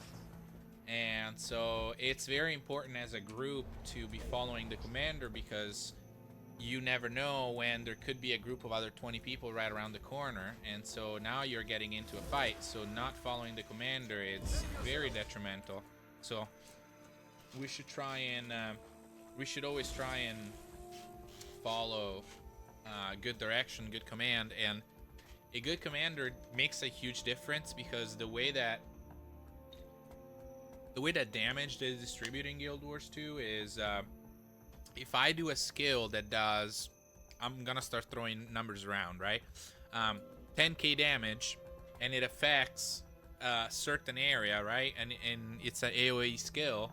That damage gets divided by how many people are inside the AoE. So if it's one person, they take the whole 10k damage. If it's 10 people, they take 1k damage each. So if you stay attached and you move as a very tight formation group, there is a much highly likelihood that you will kill number one and that you will not get killed number two, because you're distributing a lot more damage. And if your coordination is better than the other team, you probably can win fights even if you're outnumbered. I don't want to say, like, it really depends on the numbers of the groups that are fighting. If it's like 3 against 5, it almost makes no difference. Like, knowing your skills very well is much more important than being balled up in a group, because it shouldn't be that much damage, that much cataclysmic damage that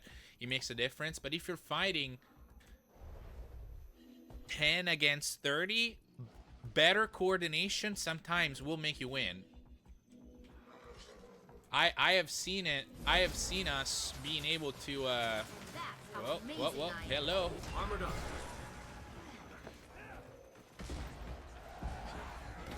Refreshing. Oh, come on. There's 4 of us shooting him down. How can he be alive?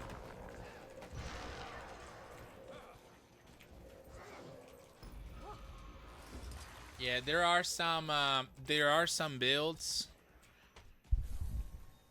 Yeah, it's, in fact, these people that I'm playing with, it's a pretty good group. They're very experienced. I'm learning a lot playing with them. I mean, I used to play World vs. World back in the day, but then right now it's kind of hard to get caught up, because back when I used to play, there were more or less like a couple of builds per profession that could have worked, that could have been viable builds.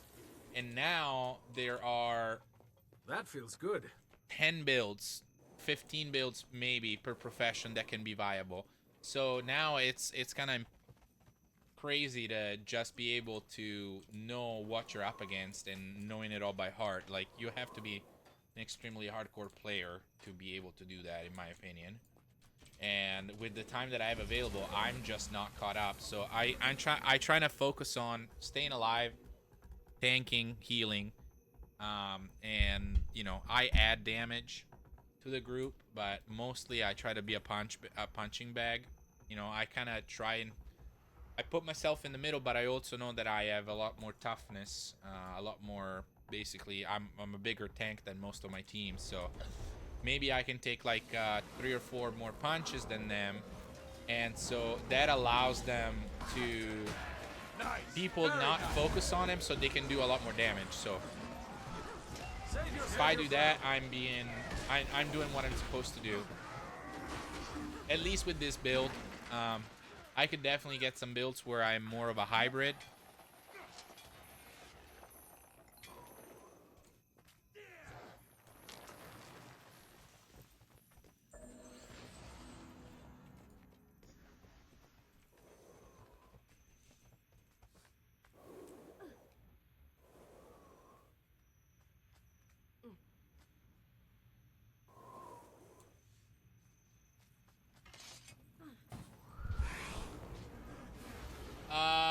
No, actually Guild Wars 2 has a very healthy amount of new players.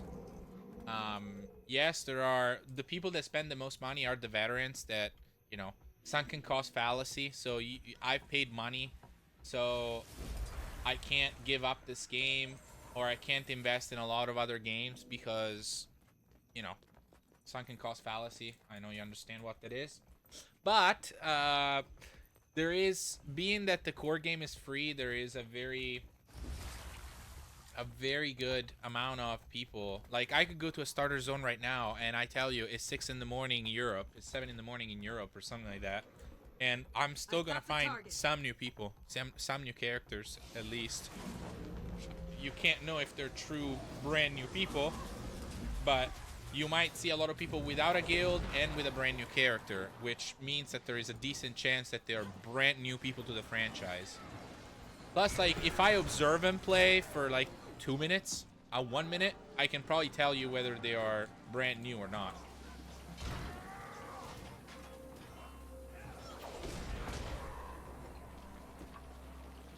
I'm gonna call it, I think that since they brought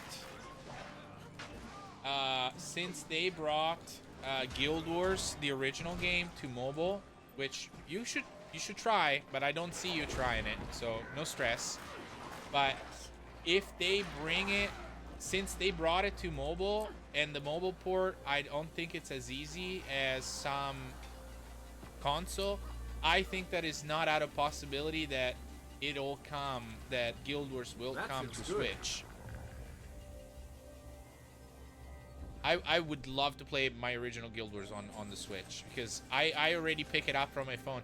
I went to get an oil change after work, and I was waiting at Valvoline, and I just played on my cell phone. It's fun.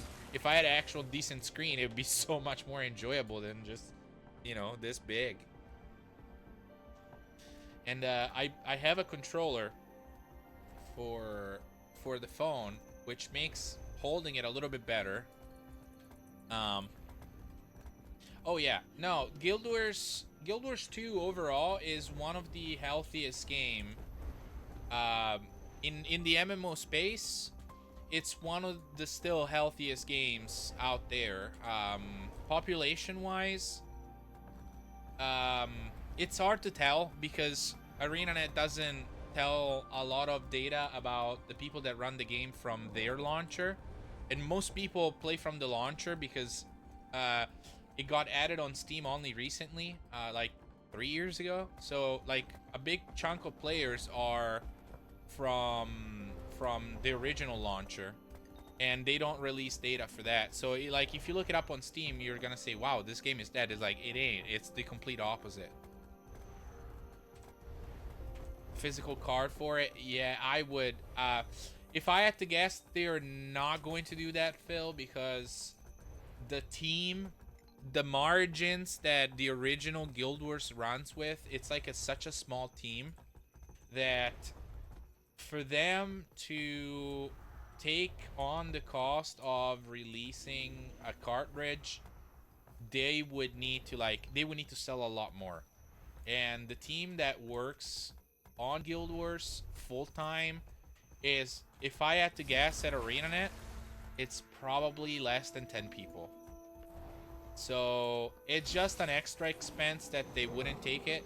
And maybe not only it's less than 10 people, it's like maybe like 2 or 3 are full-time, and then the rest are kind of like, hey, I love Guild Wars, my manager approved that I can help you 3 hours a week. Like, it's a situation like this. The old game doesn't have a big team. It's basically like ex-employees that came back, love it, absolutely love to work for the company, and absolutely love to just play Guild Wars and work on Guild Wars. And so, completely 100% out of passion, they came back for it. You know, they just came back to work on that. So, I don't think that one's gonna happen, but they could definitely still release it digital and end of story. That feels good. Oh yeah, I already own the game, but if it came out on Switch, I would buy the crap out of it. I agree with you. What would I do with it? Probably nothing. I mean, what would I do with a copy of a game that I already own on Switch? Nothing, because the account is already enabled, so really I couldn't even do anything if I wanted. But I don't know.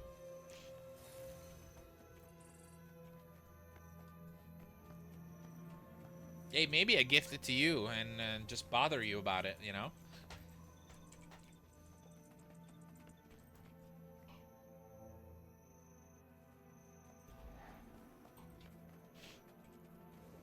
But I think you enjoyed the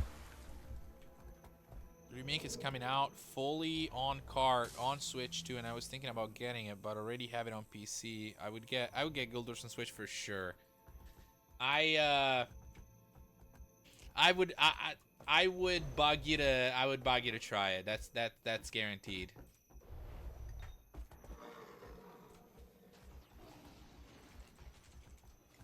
I can't type.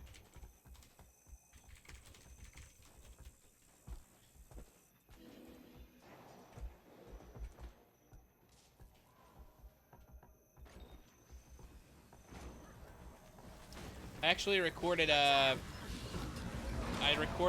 little video for a guy that I'm gonna be making another video for. Stand your ground. Dude, this is so annoying.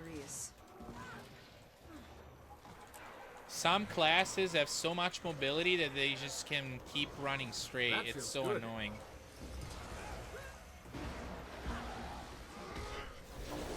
I wield great wisdom. Whatever. I'm not even close. So every team spawns on a side of the map. So we spawn here, the green team spawns here, blue team spawns here, red team spawns here. You cannot lose every single spot. Your spawning point, obviously, you just get automatically deleted. I could not remember that the range of that was the range of the legendary defender. Basically, just one-shot you. I couldn't remember it was this close. I thought you actually had to, like, get on the stairs. That's very annoying.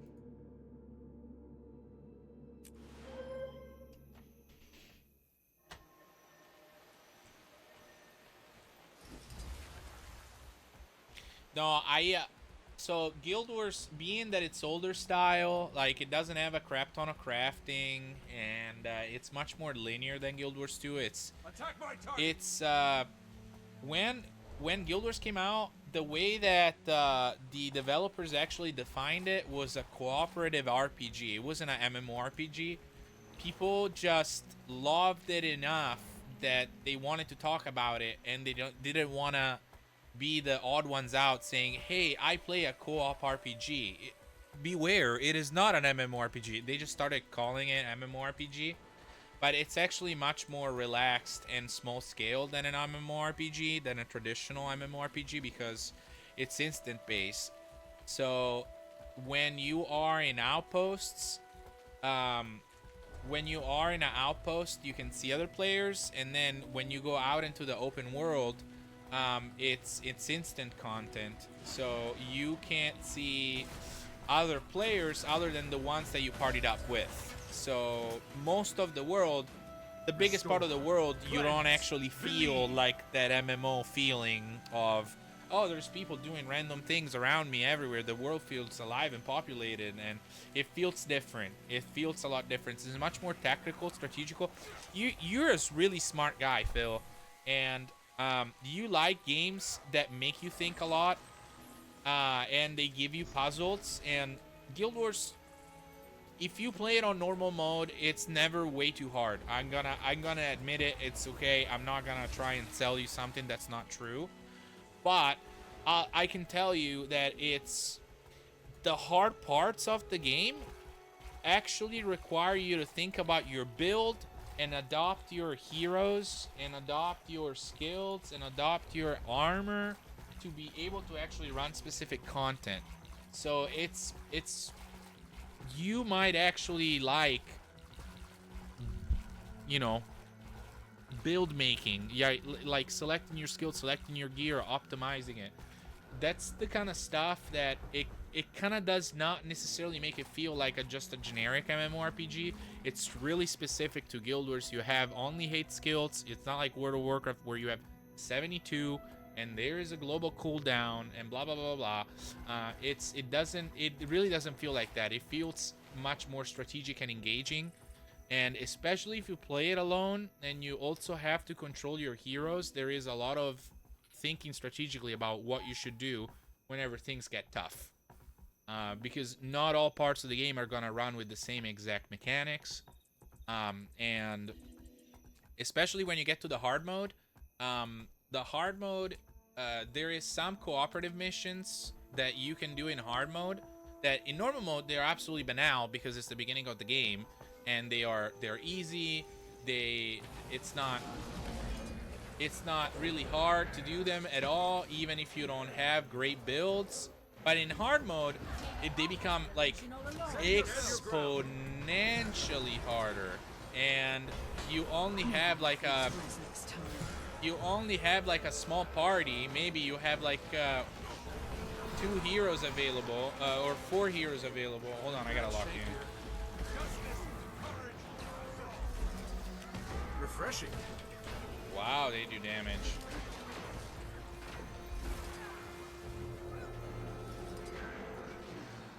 That stand your ground. History is mine. Hold on. Wow.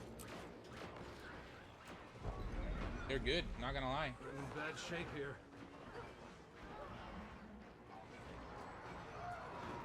GG's.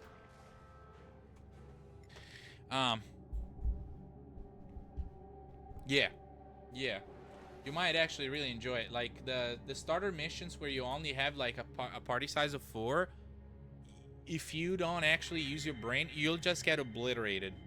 You need good builds, you need good equipment, you need to kind of think about what you're doing. It's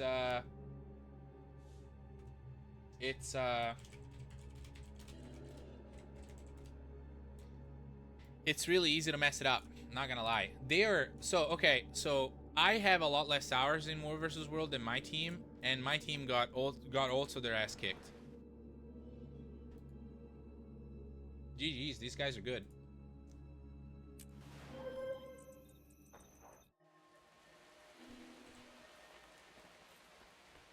Alright, let's catch up.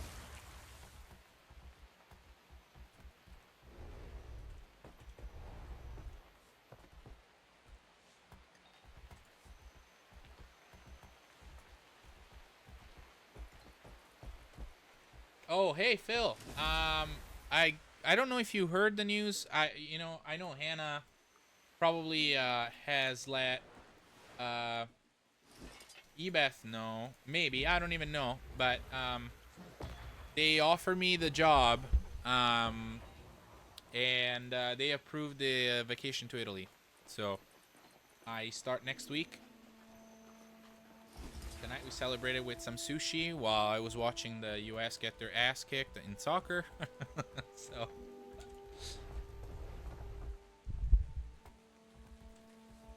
my friend Mason is very happy. He helped me get the job. He put in a good word for me, and I'm really excited. So wanted to give you the good news as well. I didn't know if you had heard. Did I tell you, and am I tripping? There's so much happening right now.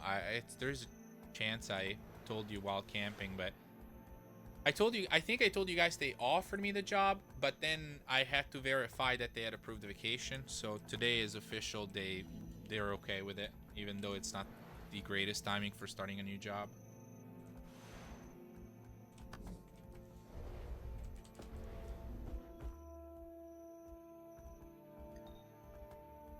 My exosuit cargo inventory has been fully wiped out. No, I don't think it has. I think at some point in the... So did the last time that you play, did you have it all set up correctly? And did this just happen? Because I know some time ago they kind of changed the system of how you organize your inventory and how you do your upgrades for your boosters and stuff like that, and they reduced your inventory size back down to the very beginning, but then they gave you upgrades. They gave you like the S-class upgrades that you could use to actually expand the inventory, the exosuit inventory expansion slot, whatever they're called. And so like I just had to actually spend the time to do it again, unlock the slots, and reset up the updates, reset up the upgrades the way that I wanted them according to the new system.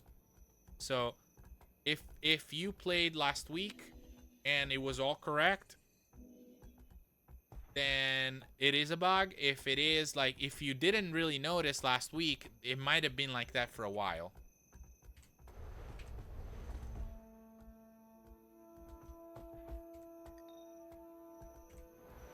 Not sure if that's the case or not.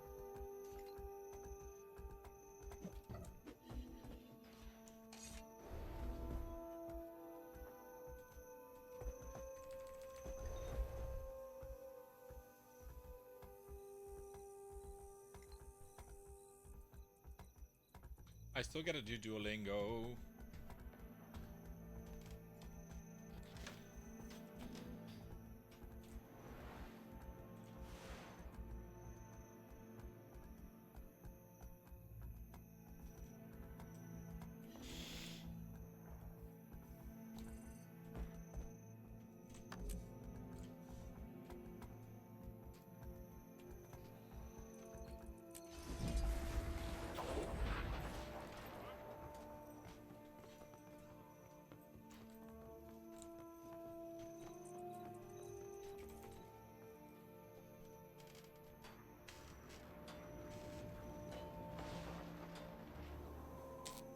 Yeah. Yeah, check in your inventory if you got like a odd bunch of upgrades, for example. Like you'll see all your S classes upgrades that you already had installed. Within those, you should also find a inventory expansion slot. Something. Not sure what those are called, but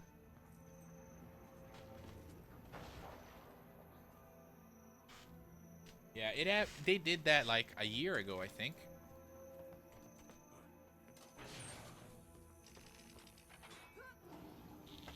Hold on, Phil. Let me make you VIP in the channel. VIP.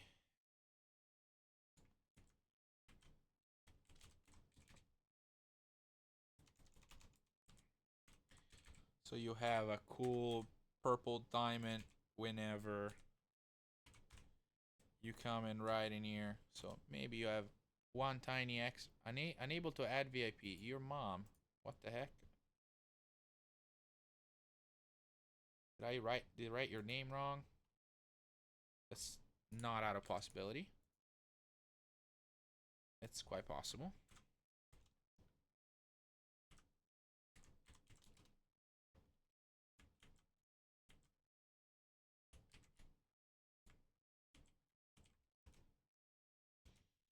Nope, not working.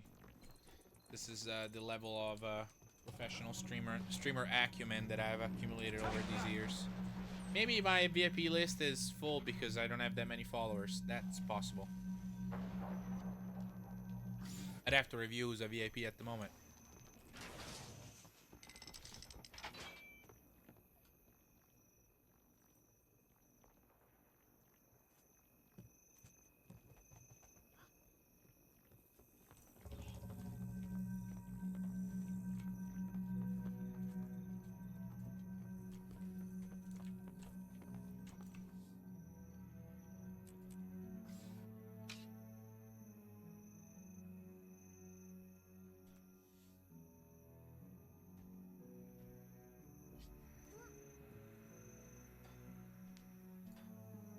Oxygen, so the question is, do you, I know it's kind of a, silly question, but do you care about duping or do you not care about duping? Depending on your answer, the answers vary entirely a lot, but oxygen is really cheap in general, so you could absolutely just go to a expensive system and buy it. You could make some oxygen gas hotspots, extractors. You could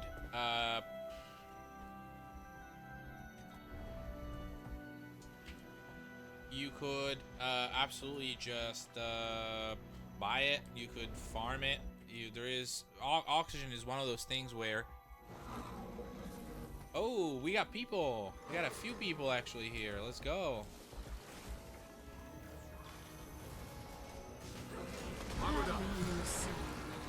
Save yourself.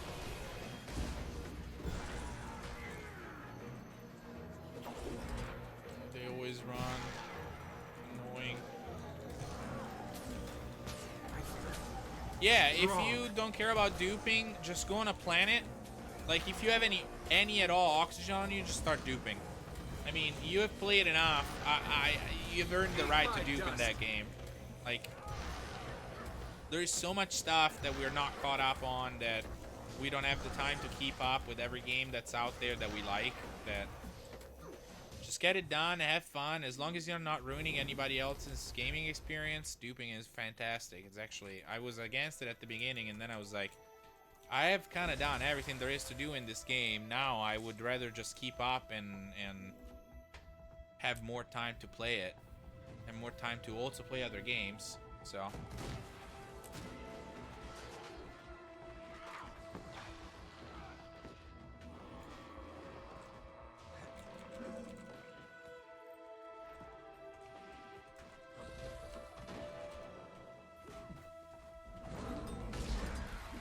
Refreshing.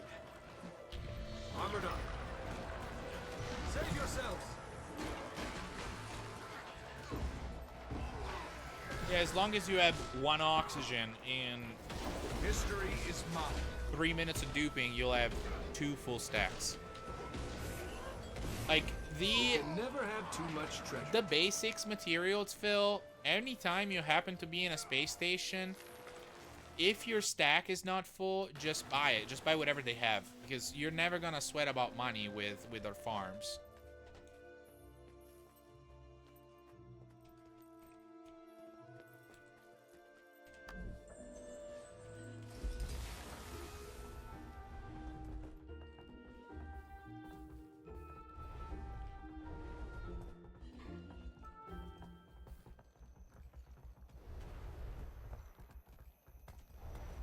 I can't even remember. Did we make you a pretty big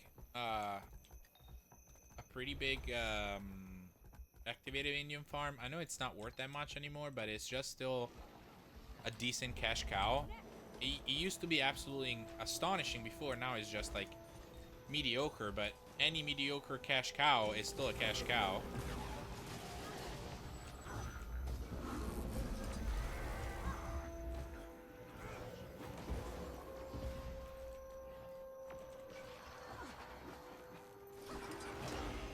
Refreshing. Eat. Save yourself. Ground.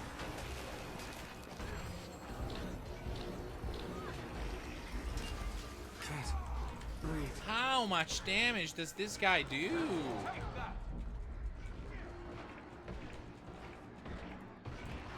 Jesus. Alright, I really need to lock in whenever I see this guy. I made like 3 or 4 mistakes, not gonna lie.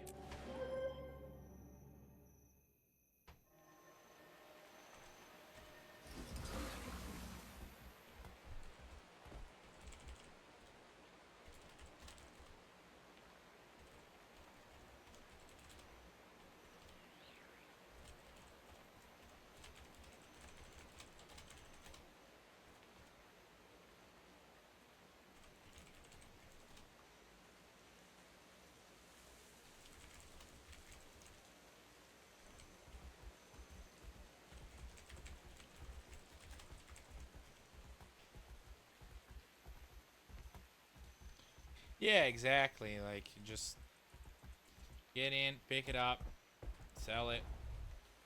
You made your money for the play session.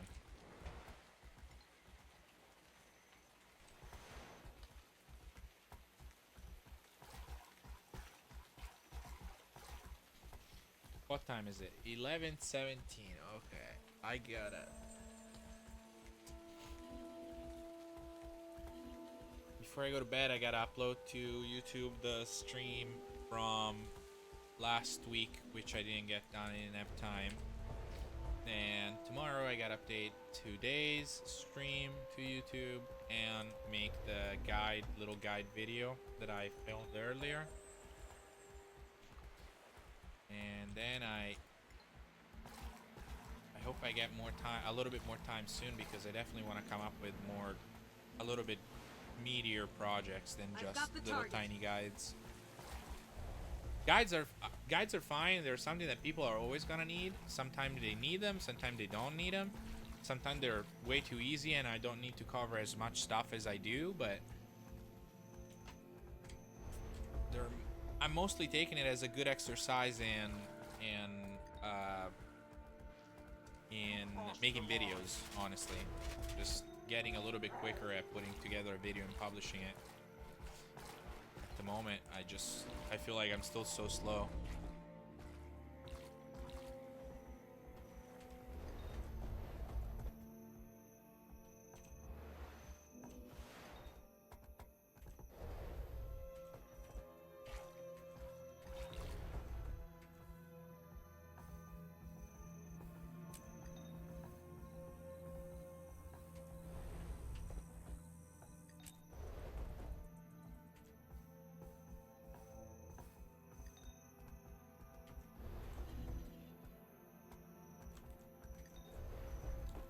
I feel like tonight we're chasing Refreshing.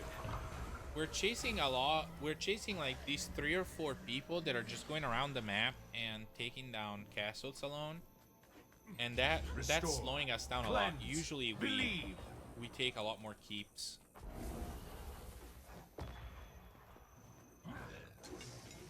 Yeah. And I've definitely found that people just appreciate, like, if they love the game enough, they just appreciate one more person just, you know, doing something creative for the game. Like, when I was making some videos for Apex, the channel grew a lot slower than it's growing now, although it's 50 followers, but...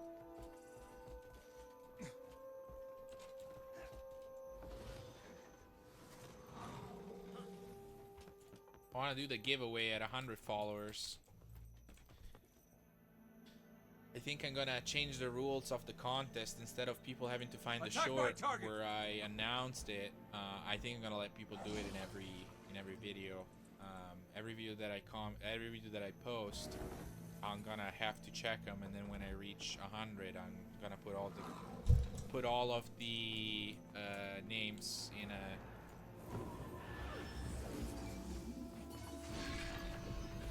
Put all the name into a. Excuse me, a random number generator. Okay, I need to get off. I'm getting too sleepy.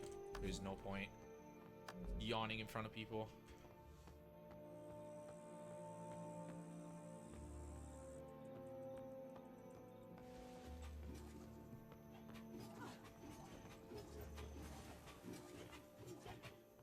Yeah, this is the backpack I'm trying to make. This right here. The legendary backpack I'm trying to make. I actually do not like it at all. I think it only looks good on one type of race in the game. It looks good on chars. If you're not using a char, it kind of looks like But the good thing about legendary weapons is that you can change the skins however many times you like for free. So it's like, I'll just get the item for doing world versus world, and then I don't necessarily need to. I feel strong. I don't necessarily need to do anything else. Like, I'll just change the skin and just keep the stats.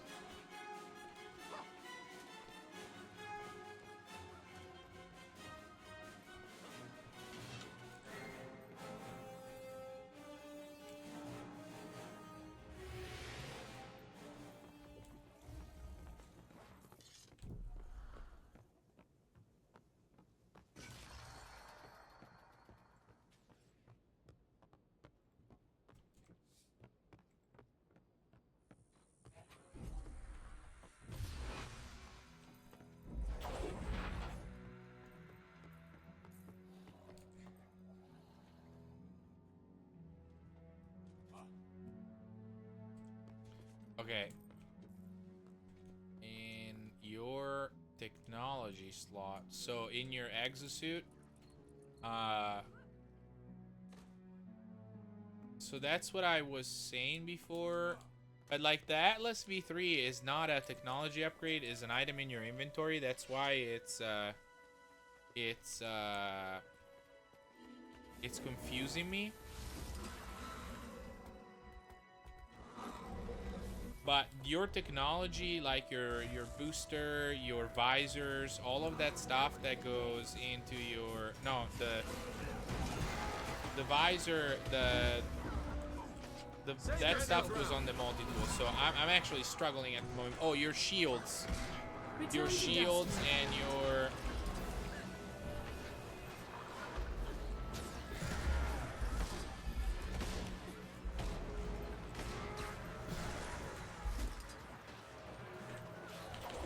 Urge to kill rising.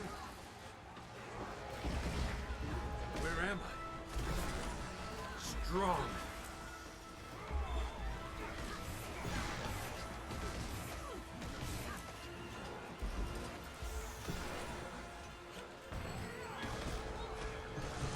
Dude, how much damage and tanking can you do? This is so broken. Save yourselves. I mean, respect to these guys, but Stand your ground. this was a 3v5, right? Did I count wrong? That feels good.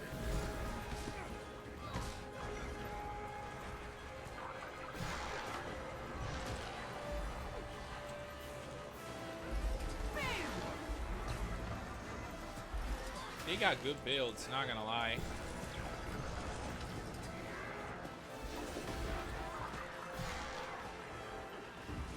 Pain everywhere. Ah, finally. But the technology that goes in your exosuit, if you have never reset them after that reset that they did a long time ago,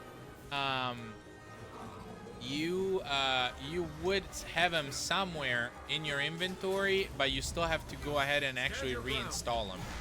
If you don't see any upgrades that you can click and install, then yeah, you're missing something.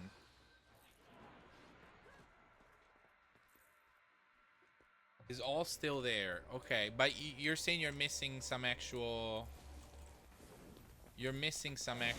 inventory items like the Atlas Pass. Okay, that's odd. Not sure, bud.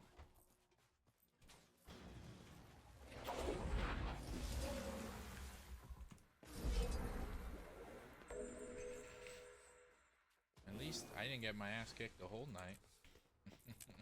I've got the target. Oh, I achieved here's these. the daily I'm an done. achiever. Nice gear.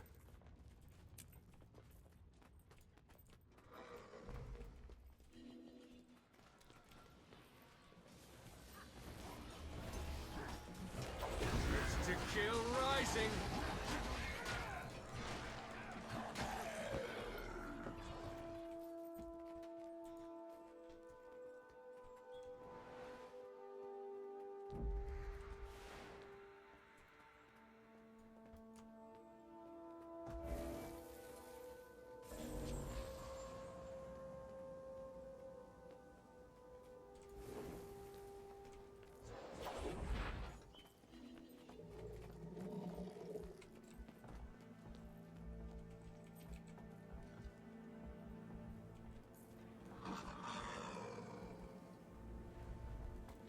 Yeah, the thief builds in this game are just absolutely crazy.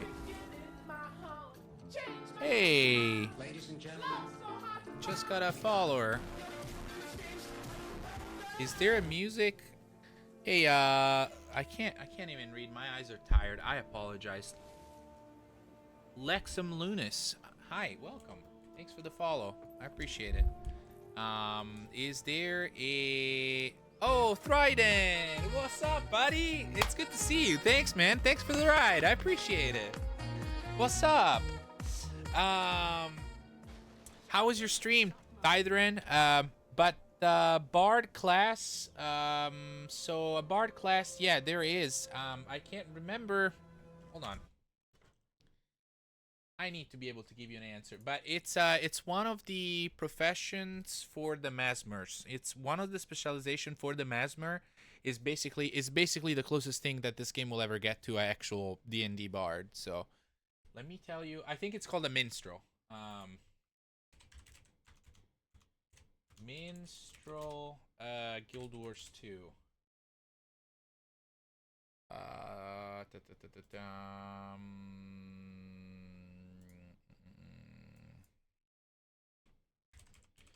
Bard, Guild Wars 2, Mesmer.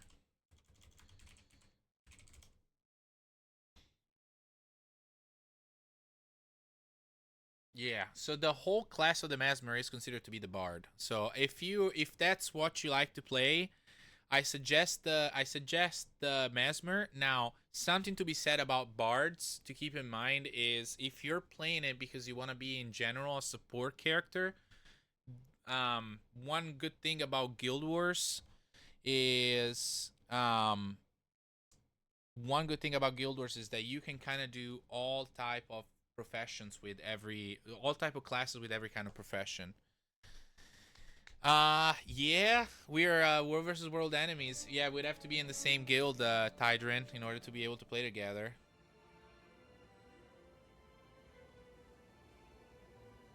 Mabinogi, what? I'm sorry. What am I missing here? What's Mabinogi? Help! Help!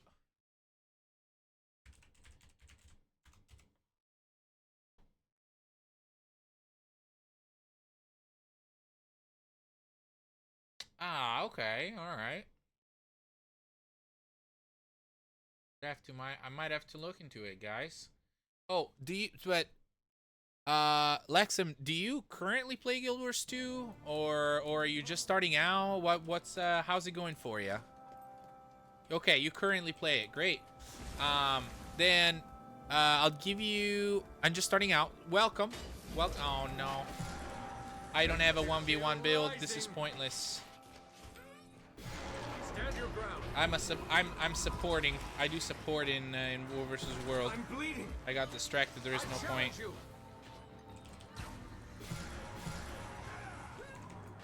There's absolutely no point for me to try and take this fight. Hold on a second. Yeah, welcome to the franchise. Absolutely welcome. You're gonna have a ton of fun, I tell you. And if you are free to play, there's still so much to do in this game that is absolutely great to do. If you decide that you really like it, the expansions are just so fairly priced, man. Like, you just think about like modern games, you can get two expansions that are almost the size of some finished games out there. Like, that's the amount of stuff that they're adding to the game. It almost feels like another finished game. They're expansions. You still need to play the base game. I don't want to set false expectations here, but Path of Fire and Heart of Thorns, they opened such large swaths of the map, and they add so many like actual great mechanics to the game that I highly recommend them. And you find them bundled for like $29 on a regular day, and then sometimes I've seen them discounted going down to $15. Like, getting 2 expansions for $15 for a game that just let you play 100 hours, I feel like it's such a fair value. And then it's crazy to say, but in my opinion, the expansions they get even cheaper, man.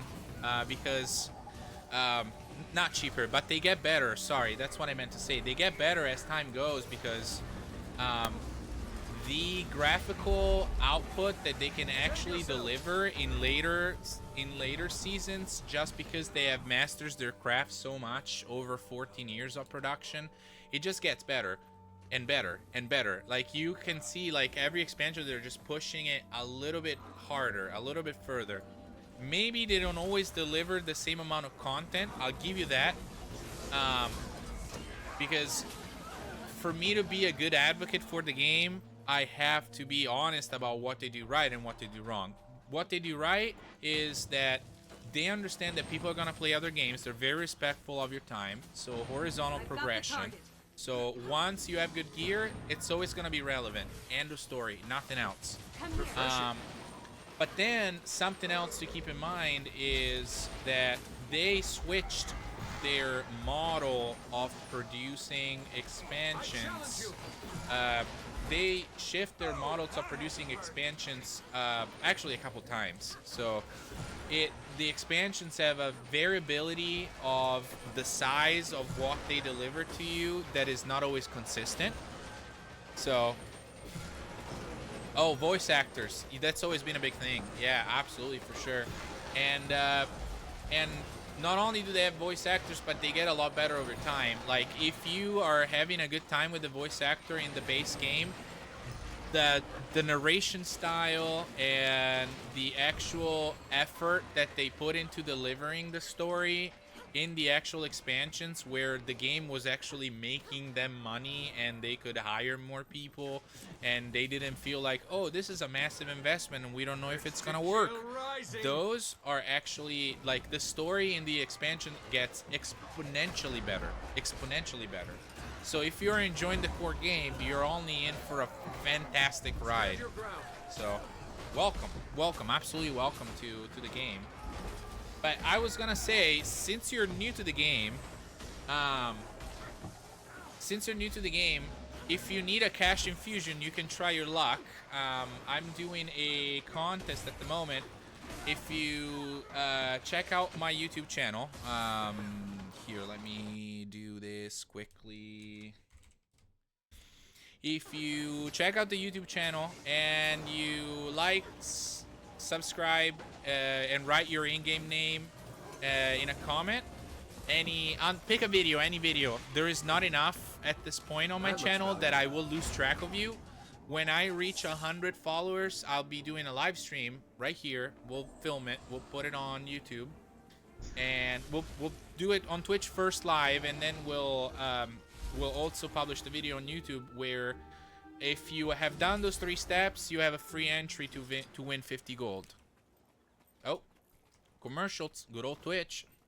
Restore. Cleanse.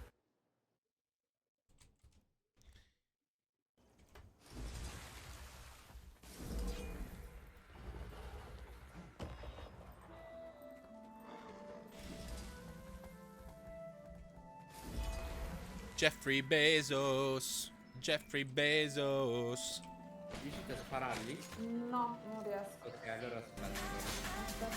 Austin, it looks like my subscribe alerts did not actually work. I changed them last week. Now I know that they're still broken. Austin, thank you for the sub, man. I have not received a cioè ragazzi, da padre mi fate prendere sto coso. I'm feeling silly because this is the first Guild Wars 2 or Guild Wars in general subscribe. I'm sorry, I'm taken aback. So thank you, welcome to the channel. But it's the first time that I get a subscription for streaming Guild Wars, for doing content in Guild Wars. So welcome, thank you. I plan to stream a lot of nights a week. My bare minimum that I will do if it's a very tough week is 2. I will always push to do 2. I stream about this time of night for the United States, early morning, very early morning in Europe. Lexum, I just got a subscription. So I'm very, very happy because it's my first subscription from, not subscription, I'm sorry. What is going on? Did somebody, I need to have my alerts be more on point.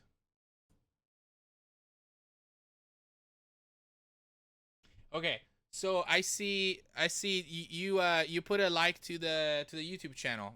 That's what happened? Okay, so it looks like my it looks like the alert that I have for YouTube is still triggering the old alerts that I had for when I was streaming Apex Legends. So I gotta change those, and I fool myself. So please disregard. Have a great night. I'll see you later. Good night. No, but thanks for checking it out. Make sure to leave a channel name. Man, I struggle at multitasking. But make sure to leave your in-game name for the contest in under any video that you pick. No, I was So I fooled myself. Why? Because on Twitch, when you subscribe to someone, you're giving money to their channel, whether it's Prime or not, right? On YouTube, subscribe is follow. So I saw the subscribe notification here on live, but I didn't realize that it was the fact that you liked. So I just fooled myself. But hey, I'm already glad that there is some company, and I'm once again shout out to Thydrin for rating me, brother. We still have to get together to do some whatever works, you know. I think we said to stream some fractals, and I'm totally down for that. So can you play music on Guild Wars 2? Like play instruments or play the music of the game? The answer is both. There are, let me see if I can show you novelty items. These are some of the novelty items that you can have. So there is I have a choir bell. I don't even know if I can actually use it in War vs. World. I never tried. Yeah, I can't use this. Oh, I can. There it is.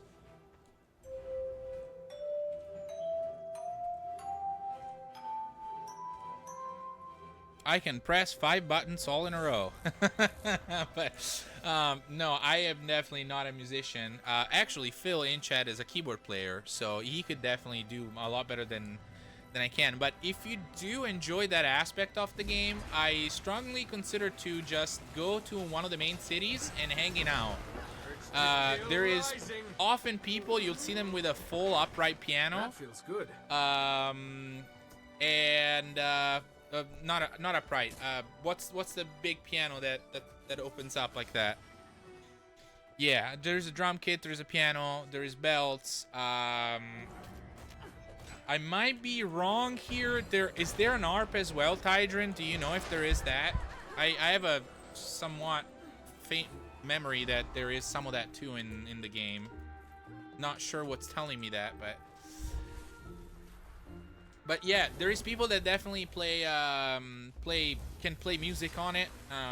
And I think like last stream I was doing some shopping on the trading post, and while I was picking up stuff, people in Divinity's Reach were playing Making My Way Downtown, watching, but however the song goes. But they were playing that song in grand piano. Thanks, Phil. Thanks, Phil. It's like basic human knowledge I should have, but they were playing that with the keyboard. It is really cool. And there is music guilds that you can join. So if you're definitely interested, when you see people playing in a city, ask them if they are in a music guild. And it's cool because if you really like that, you don't have to buy a novelty. I think that there are free ways to get a novelty. If you're completely free to play, I don't know how easy it's how it's doable, because it's a little bit harder to make gold, but you can always make enough gold, convert it into gems, and he's trolling us. He used the tonic to look like a frog, and now he's just dancing in front of us. That's kind of funny.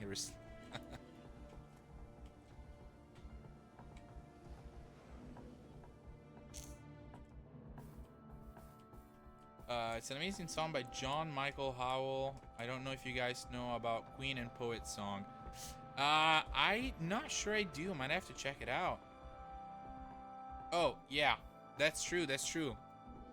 You can have up to 6 guilds. So don't be shy about just trying something out, and you know. Hey, anytime. Been playing since beta, so I'm definitely, I know enough to help newcomers for sure. And then if you ask me about, hey, how do you run this build that just released 3 months ago, I might not be able to answer that question, but maybe we can figure it out together. So so there is marriage in the lore of the game. I don't want to spoil anything if you do care about storyline, but your character cannot get married. You cannot get married with somebody in the game. There is no mechanic for that. There is no advantages. You're gonna be eternally single and eternally popular because you saved the world many times over every expansion. So, but no, you cannot get married.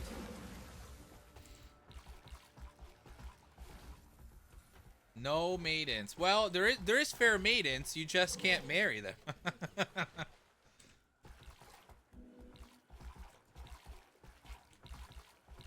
Thou art maidenless. You need to worry about get good. Don't worry about maidens.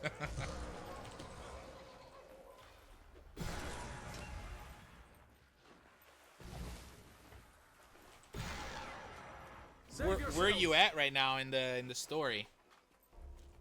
How far along are you?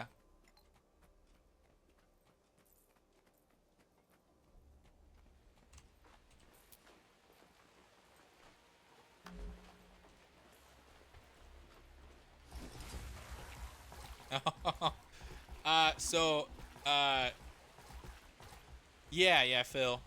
It's true. It's true. I believe in you. You'll find a maiden sometimes.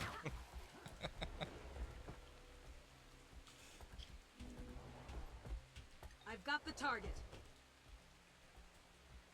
No, you ought to know that Phil is my uncle, and we're the same age, so it's really cool because I get to hang out with my best friend and also get to hang out with him at family functions.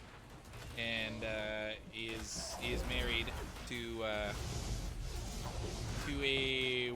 my wonderful aunt, and she is the best friend of my wife. So we have I really couldn't have asked for better. He's an awesome guy to have for uncle and best friend. So I feel strong.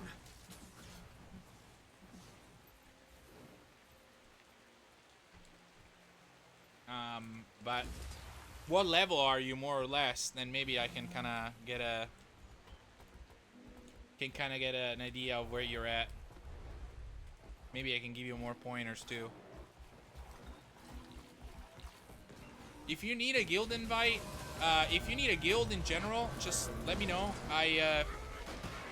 My guild used to be very active back when I had time to be organizing things and doing a lot more with my free time, but it is a very, very easy way to stay in touch. Like, you'll see when I'm online, and then you can just write me, hey, can you help me with this? I'm like, yeah, of course. I'd rather play with somebody than just always organizing something for myself. So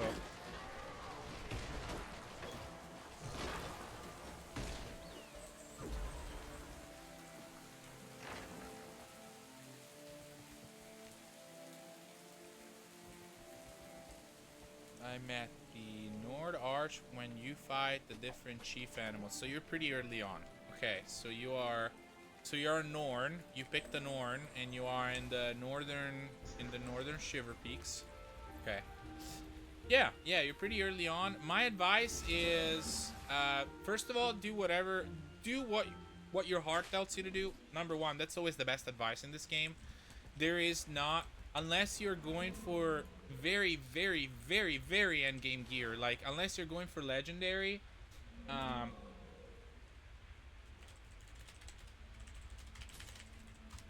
unless you're going for legendaries, you don't really need to be necessarily grinding anything in this game. So you can do whatever your heart desires, and you're always making progress on your character no matter what.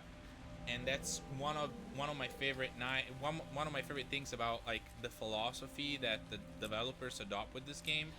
They understand that we are busy people, that there is other games that we like, that we have a lot of things happening outside of the game, and so it is quite common to Nice gear. just feel like your time was worth it for doing some very easy gameplay. think I might have done that level up thing that I leveled up fast by accident, so I don't know what to do. So you are level 80 right now? If it's your first time playing, so you have bought an expansion already? Because I thought that those were only available if you buy an expansion. That's how you get these, the level 80 booster.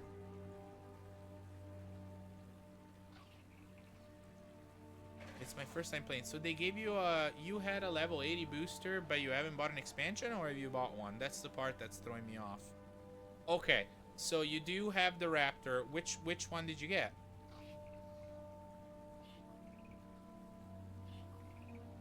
Because the level 80 boost.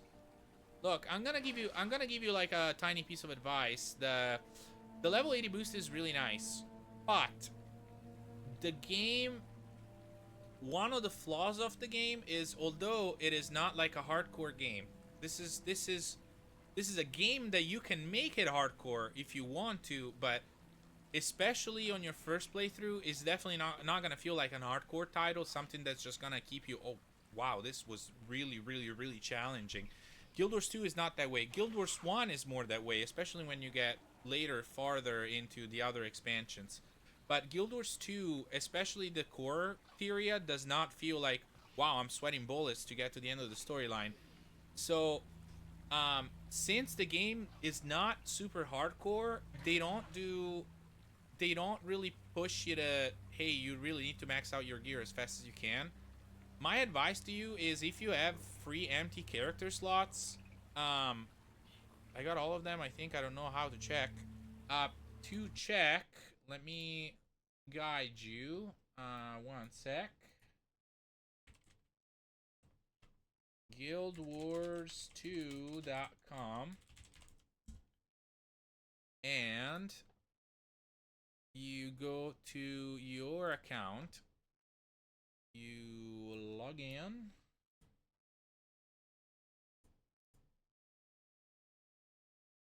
and when you log in, you can see all of the expansions that are out and all of the products that are out. So starting from Guild Wars, you should see Guild Wars, Heart of Thorns, Path of Fire, End of Dragons, Secrets of the Obscure, Juntier Wilds, and Visions of Eternity. And then Guild Wars 2 will be on by default because that's the free game. So, when you, if I can give you a piece of advice, yeah, exactly. So but like I was about to say, in Thydran is spot on. Do what you like, find what you like, try different things, and if you're still early on, if this you're still this is still your first character, I'm not saying delete it. That's really not necessary, but make another one and play that one through. Like, just level it up. Don't use a level 80 booster on it, and have the game take you places, explore, find out. Look, this is, you have seen the map. The map is ginormous, okay? I have all of the map explored for core area, and I think one odd map that I've not finished yet, and maybe Thydran can help me do it, because I would have to look up how to do it. I just haven't done it yet. In End of Dragons, I haven't finished Gyaladelv, but other than that, like, I complete every single map. A new map comes out, I complete it. But the biggest most fun part of this game is when you start, just play it. Play it, get lost in it, explore. I always loved completing maps, so no matter what, for me, starting Guild Wars 2 and exploring everything, it wasn't something that I needed to do to craft a legendary, which, hint hint, it's something that you will need in order to craft the first generation of legendaries. Like this is Sunrise. To craft Sunrise and to craft the Bifrost, these are both the first set of legendaries that came out. To craft those, you will need to explore the entirety of Tyria, the core game. But I ended up having that done just because personally I just enjoy this world. I grew up in, let me do this super quickly. Look at the difference in between the first game and the second game in map size, okay? When this is the map of the first game. This is the size of the map of the first game. And I knew what I was walking in with the second game, and I actually didn't think it was gonna feel that much bigger than the first game, but it does. It's a completely different experience. They're a completely different game in this regard. And also the second game has a lot more areas that the first game just didn't cover, because in the first game there is prophecies, which is this, that, a little bit of this, and that. So there is Nanovor. Ilona is smaller. I don't want to say smaller. I want to say different. And then factions is actually probably area-wise we're just the same here as Guild Wars 1. Take it or leave it. But then there is a whole entire other continent that we've never seen, Castora, which is the latest expansion. And then we have never been here in Guild Wars 1, and we have never been here in Guild Wars 1.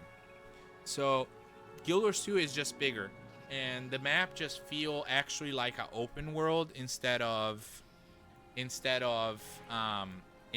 content. And that's the big difference with, you know, Guild Wars 1, where if you have a phone, you can install it for free, try it. You might actually like that too. But the biggest difference with Guild Wars 1 in how this game feel is that it's instanced. So Lion's Arch is the capital of Tyria, even in Guild Wars 1. And you'll see players, you'll see real people in any city, in any outpost, in any little town that you can go visit. But then when you actually step outside, you only see the players that you have in your party. So if I invite some random heroes or some random henchmen, they are going to be in my party when I walk out of the instance. So it doesn't feel like a MMO. It's more like the developers actually called it a co-op RPG instead of an MMO, and then people kind of took that name and stuck onto it, and then Guild Wars decided to be an MMORPG basically after that.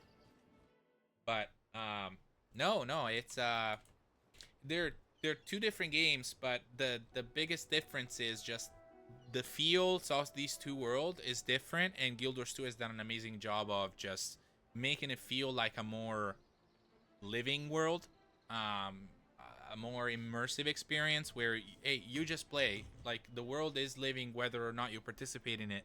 Go play in it, get lost. And there's so much to do. You can craft, you can do crafting. That's not one of my favorite things. That's kind of why I always struggle with legendaries. I just like to do things and feel like I'm helping around somehow.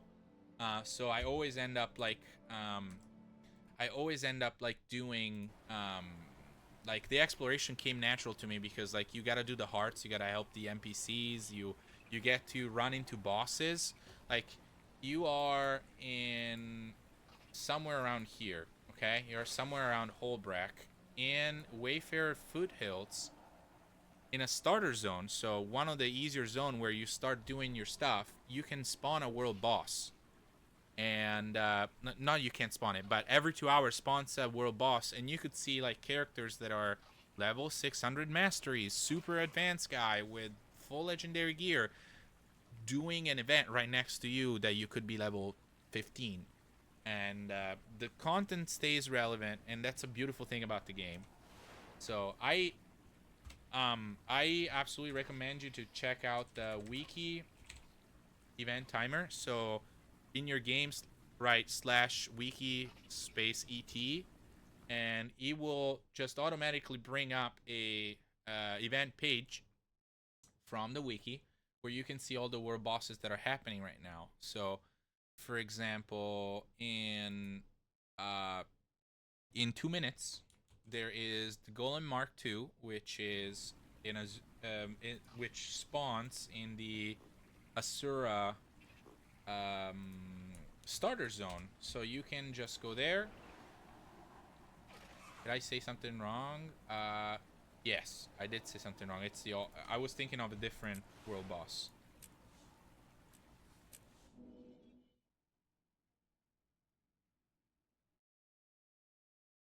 Good command to know is wiki, and you can shift and left click an item and you'll get more info. Yep.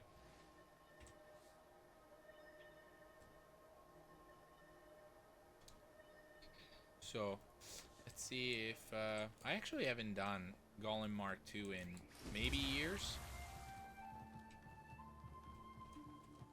I don't even know where exactly it is. I think it's here, right? Yeah, it's gotta be here. Yeah, it's this platform right here. But you can find world bosses that are in starter areas.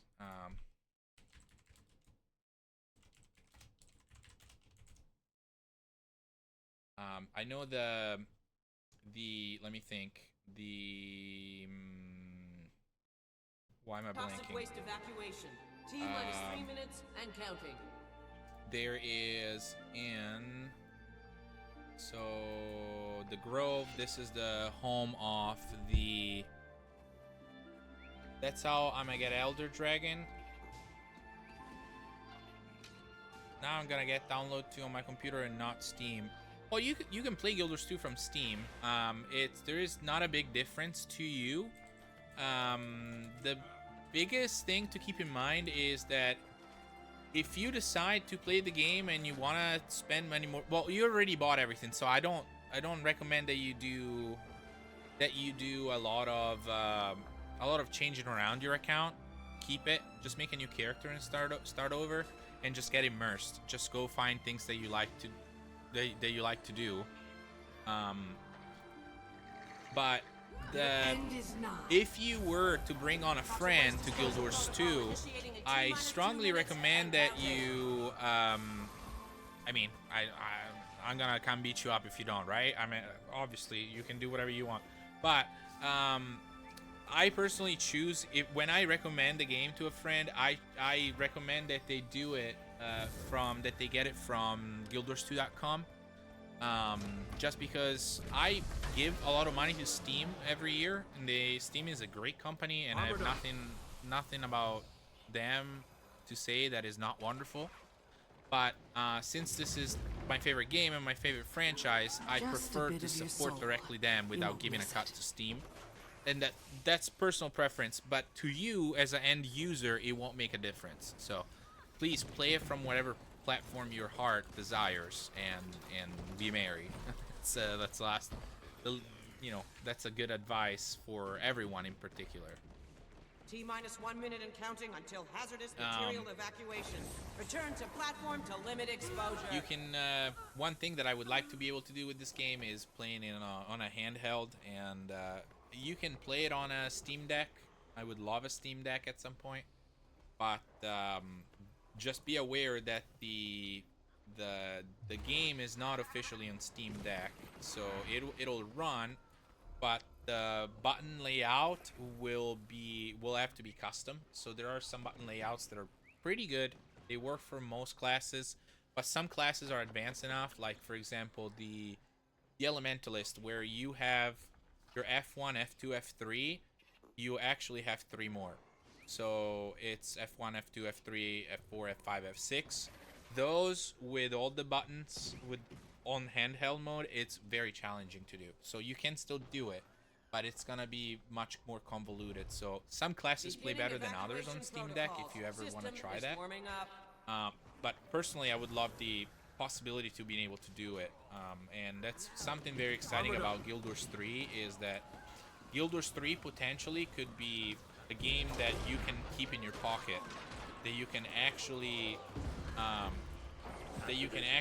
just use a Steam Deck for, because it's gonna be made for, it is meant for consoles. It is meant for being able to be played with a controller from the start. So technically, you could. I don't know how hard it's going to be. How hard it's going to be to run that game. I don't expect the game to run on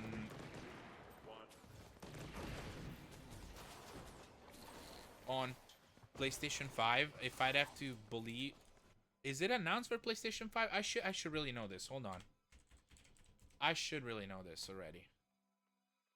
PS5. Yeah, okay, it is announced for PS5. I don't own a PS5. I own an Xbox, so I always forget that part. But if the game will run on PS5, sadly not on Xbox, it'll definitely also run on a Steam Deck. Guild Wars 3 on a Steam Deck, I might as well just quit my job and just, you know, and just not be a productive human being of any type of kind ever again. Strong. That feels good. Here it is. World boss. So, just so you know, I play in European servers because when I started playing this game 14 years ago, I lived in Europe. And it's 7 a.m. over there, but it's still decently populated. So it's actually really good to see. I move with the desert wind. Upon the storm's power. Their PC do the hard lifting and just play on Steam Deck. That's true. That's also true. I think that you wouldn't be able to do some type of content with that. Like, I wouldn't advise to do World versus World in that manner. But yeah, this kind of content where you're just like aiming, clicking, talking to a friend on Discord and all, it's more than perfectly fine.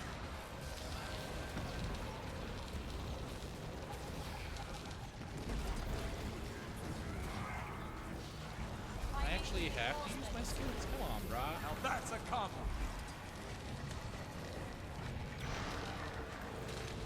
Stand your ground.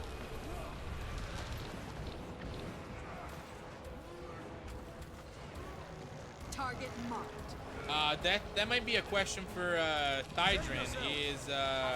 Is I'm not familiar with it. You guys introduced me to it tonight. I didn't know about it, so. Never short. It's too late. Thydrin, if you do have advice about that, I'll definitely take it. It looks very kawaii, so I would assume that, you know, it could be a good candidate, but I don't know much more than what I saw in the first page. I don't know anything more about than what I saw in that first page. It looks like a JRPG, so if your girlfriend likes story-driven, sorta intricate systems, she will probably like it. Wow, I actually died a bit. If I don't look in, I kind of suck at this game apparently.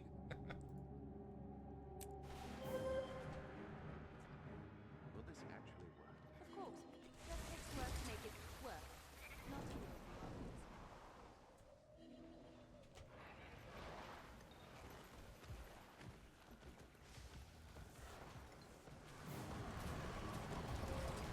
I feel strong. Huh, you're kidding me, right? Shut still.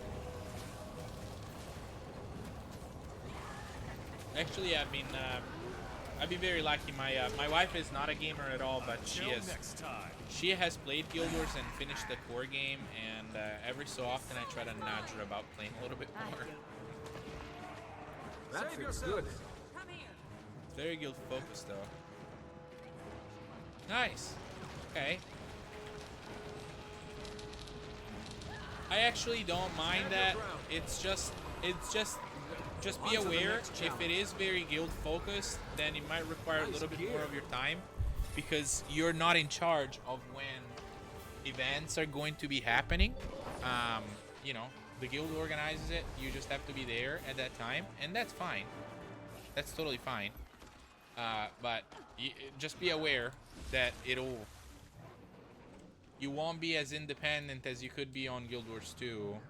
So just something to think about.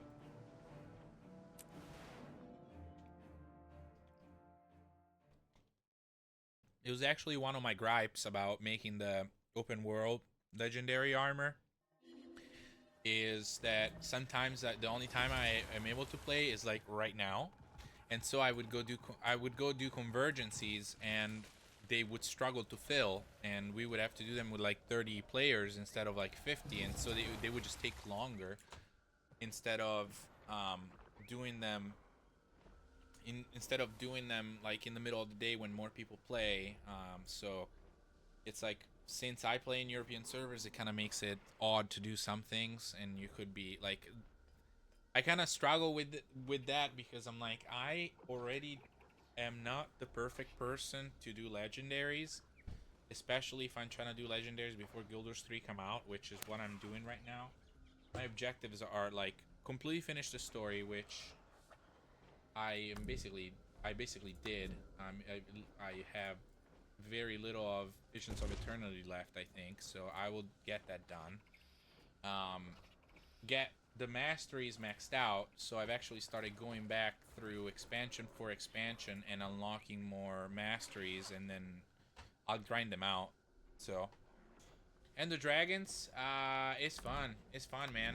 And the dragon is probably the after. And the Dragons, probably aesthetically speaking, and the Dragons is probably my favorite expansion. 2027, fall 2027. So you definitely got time.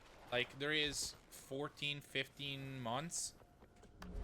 In the worst case scenario, there could be like 16, 17, 18 months. So there is time.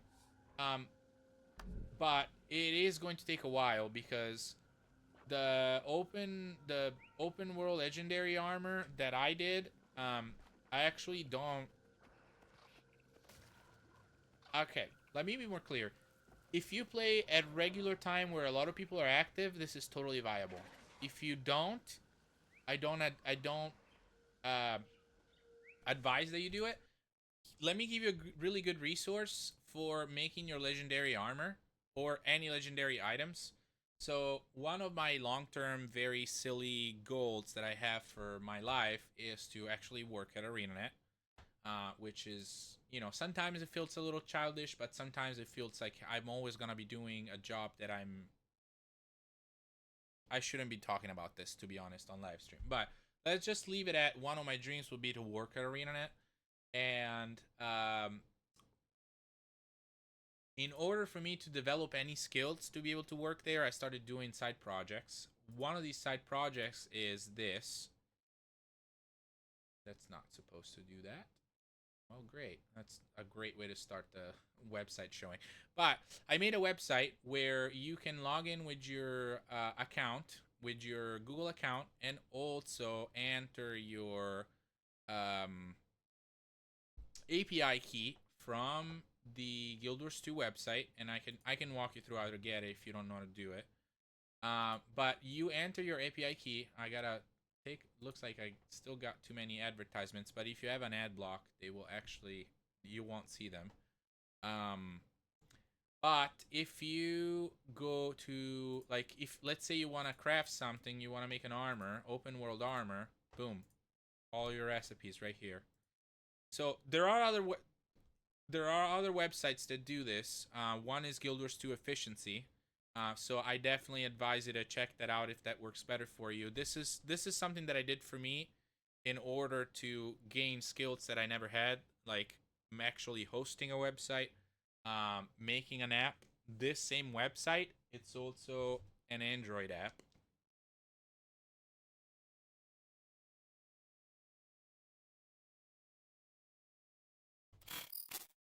It's the same exact as the website. You can find it on the App Store. And it's called Guild Wars 2 Legendary Assistant, and you will find it if you want to use it. And you can go into, let's say you want to make a legendary sword. Again, please use a ad block. I highly recommend it. But if you want to make... Nope, wrong screen.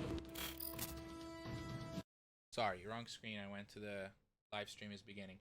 But if you want to make a weapon, let's say you want to make a mace. These are the legendary maces that are available. You click on it. Shows you a preview. It gives you the ingredients. Close the ad. And here's how to make Gift of Metal. And with the API key, it actually tracks what you already have in your account from the game. So this will basically tell you. Let's see if there is any. Man, I'm gonna install a ad blocker from my own website. See, at the moment, I just spent a bunch of global ectoplasms, so at the moment I only have 1 out of 250. So the game tells you. Now, whether the website tells you, so whether you want to actually use it for the count here or not, it's up to you. However you decide to keep track of it, but it will tell you what you have. So, bam, it'll record it. But then if you have, my gosh, too many. If you have like 247, it'll update the bar to reflect that. And so when you finish something, you can count it off. Count it. Now this is finished. Now you don't need it for that recipe. So once you finish all of the major ingredients, okay, hold on. Just bear with me. Just absolutely bear with me.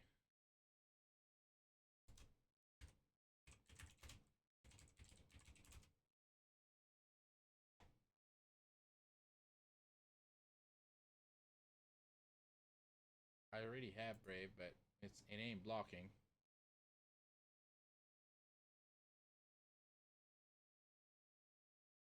Alright, hold on a sec. Let's see if this is any better.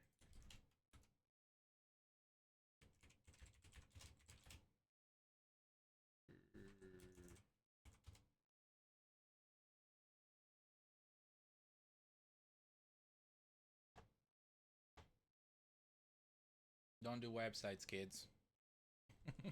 They're bad for you. Okay, so we have an ad block. Great. So, you can just choose whatever is your next project and then come here and it'll guide you through everything you need. Once you finish all the major ingredients, boom, boom, boom, boom. Hey, congratulations. You have crafted the legendary of your dreams. And then a cool thing is that if you're a collectionist, if there is people that are collectionists, you can actually come into the whole armory page and track everything that you've already done. So for me, I would have to do it for open world PvE. Actually, open world PvE heavy, and then I would have a couple more. Bifrost. Maybe I need a search bar in this page, right? See? Sunrise. Bifrost. So now the armory actually tracks how many legendaries you've made. And okay, so I rambled about this way too long. Either way.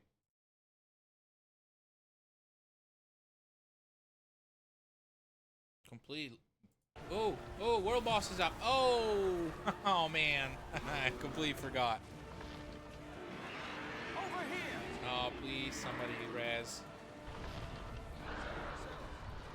Ready for action. Okay, that worked. Save yourselves. Stand your ground. Swirling dust.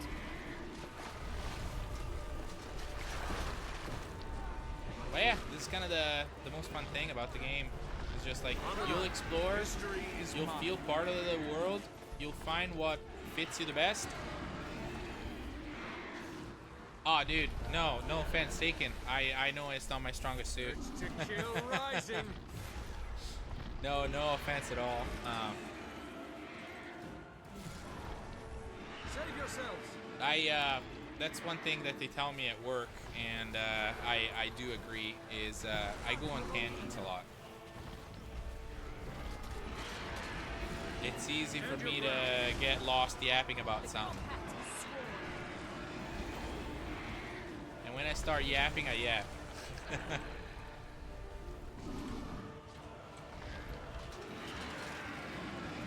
Knowledge is power. Alright. Let's do this. I'm gonna take down this great jungle worm. We're gonna get a few last things, and then I really gotta start going to bed. So I will sell all of the stuff from World vs. World another time. Stand your ground. And we'll do a little raid to somebody. We're gonna find somebody else pretty vibey that we can get in touch with. It must be weakening. Don't let up. Tydrin, if you're still here, thanks again for the ride. And thanks again for the raid, not ride. Save yourselves. You haven't taken me anywhere yet, I guess. I'm also not from the States. My main language, my first language is Italian, so sometimes if you hear me say weird stuff, that's why. And I would rather you correct me and tell me, hey, that doesn't make any sense, you should use this word. I'm never gonna get pissed about that, because I'm never gonna mind, because I would rather be corrected and then be correct after, instead of just keep on saying the same weird thing over and over. So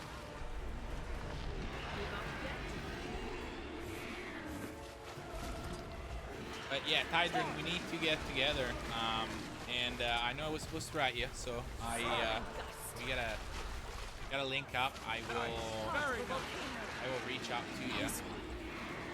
Probably do that tomorrow morning. See when we can get together.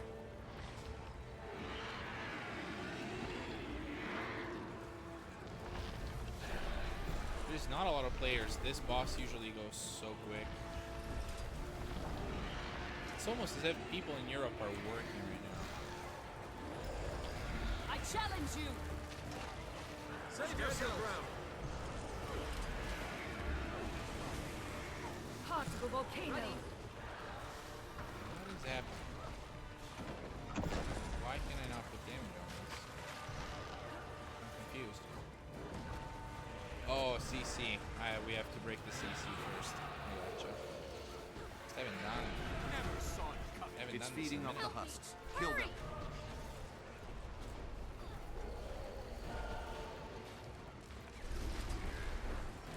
That feels good. Okay, one gripe about Guild Wars 2 is, I want to be exact about the things that I explained, is it is sometimes hard to click, to find the right part of the boss to click, as you saw.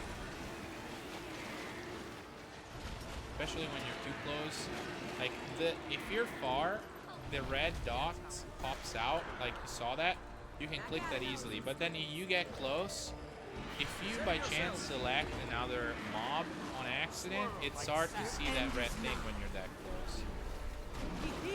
So you can always just back up a bit and make sure that you have the boss selected. Stand your ground. Alrighty, let's get raiding somebody, because we're going to bed pretty soon. But hey, if it's your first time here, thanks for being here. Lexum, it was really nice to meet you. I hope we get to play together sometime soon. Let me know if you want to link up. Let me know if you have any more questions. I am very happy to always yap about this game, as you can tell. So let's get raiding somebody, and then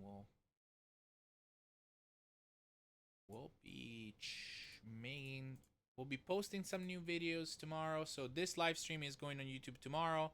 Tomorrow I'm also updating last live stream, and I'm making the guide for the Guild Wars, the original Guild Wars cooperative missions. So tomorrow will be the second video of the series. We got a bunch more to go for prophecies, but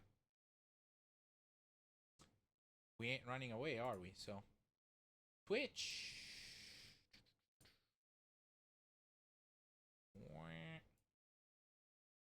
Oh, Okay, are we ready for the raid? Let's find somebody to say hi to. Let's see. Who can we go?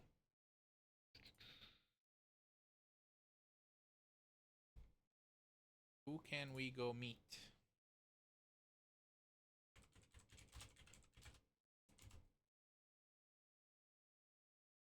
Ooh, Iron Maiden. I watch her videos. She does great guides.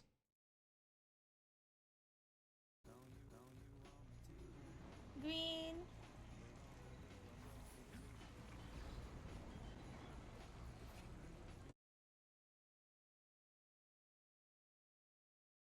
Please, computer, don't freeze now. Thank you. Appreciate it.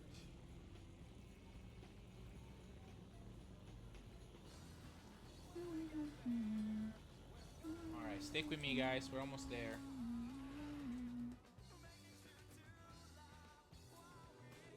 If you don't know her, she's a awesome human being. She is very nice, plays, knows a lot more than I do about the game, and also does great, super useful guides that I've used about 1,000 times. So say hi for me to her, and good night. Thanks for being here. I hope to see you guys soon.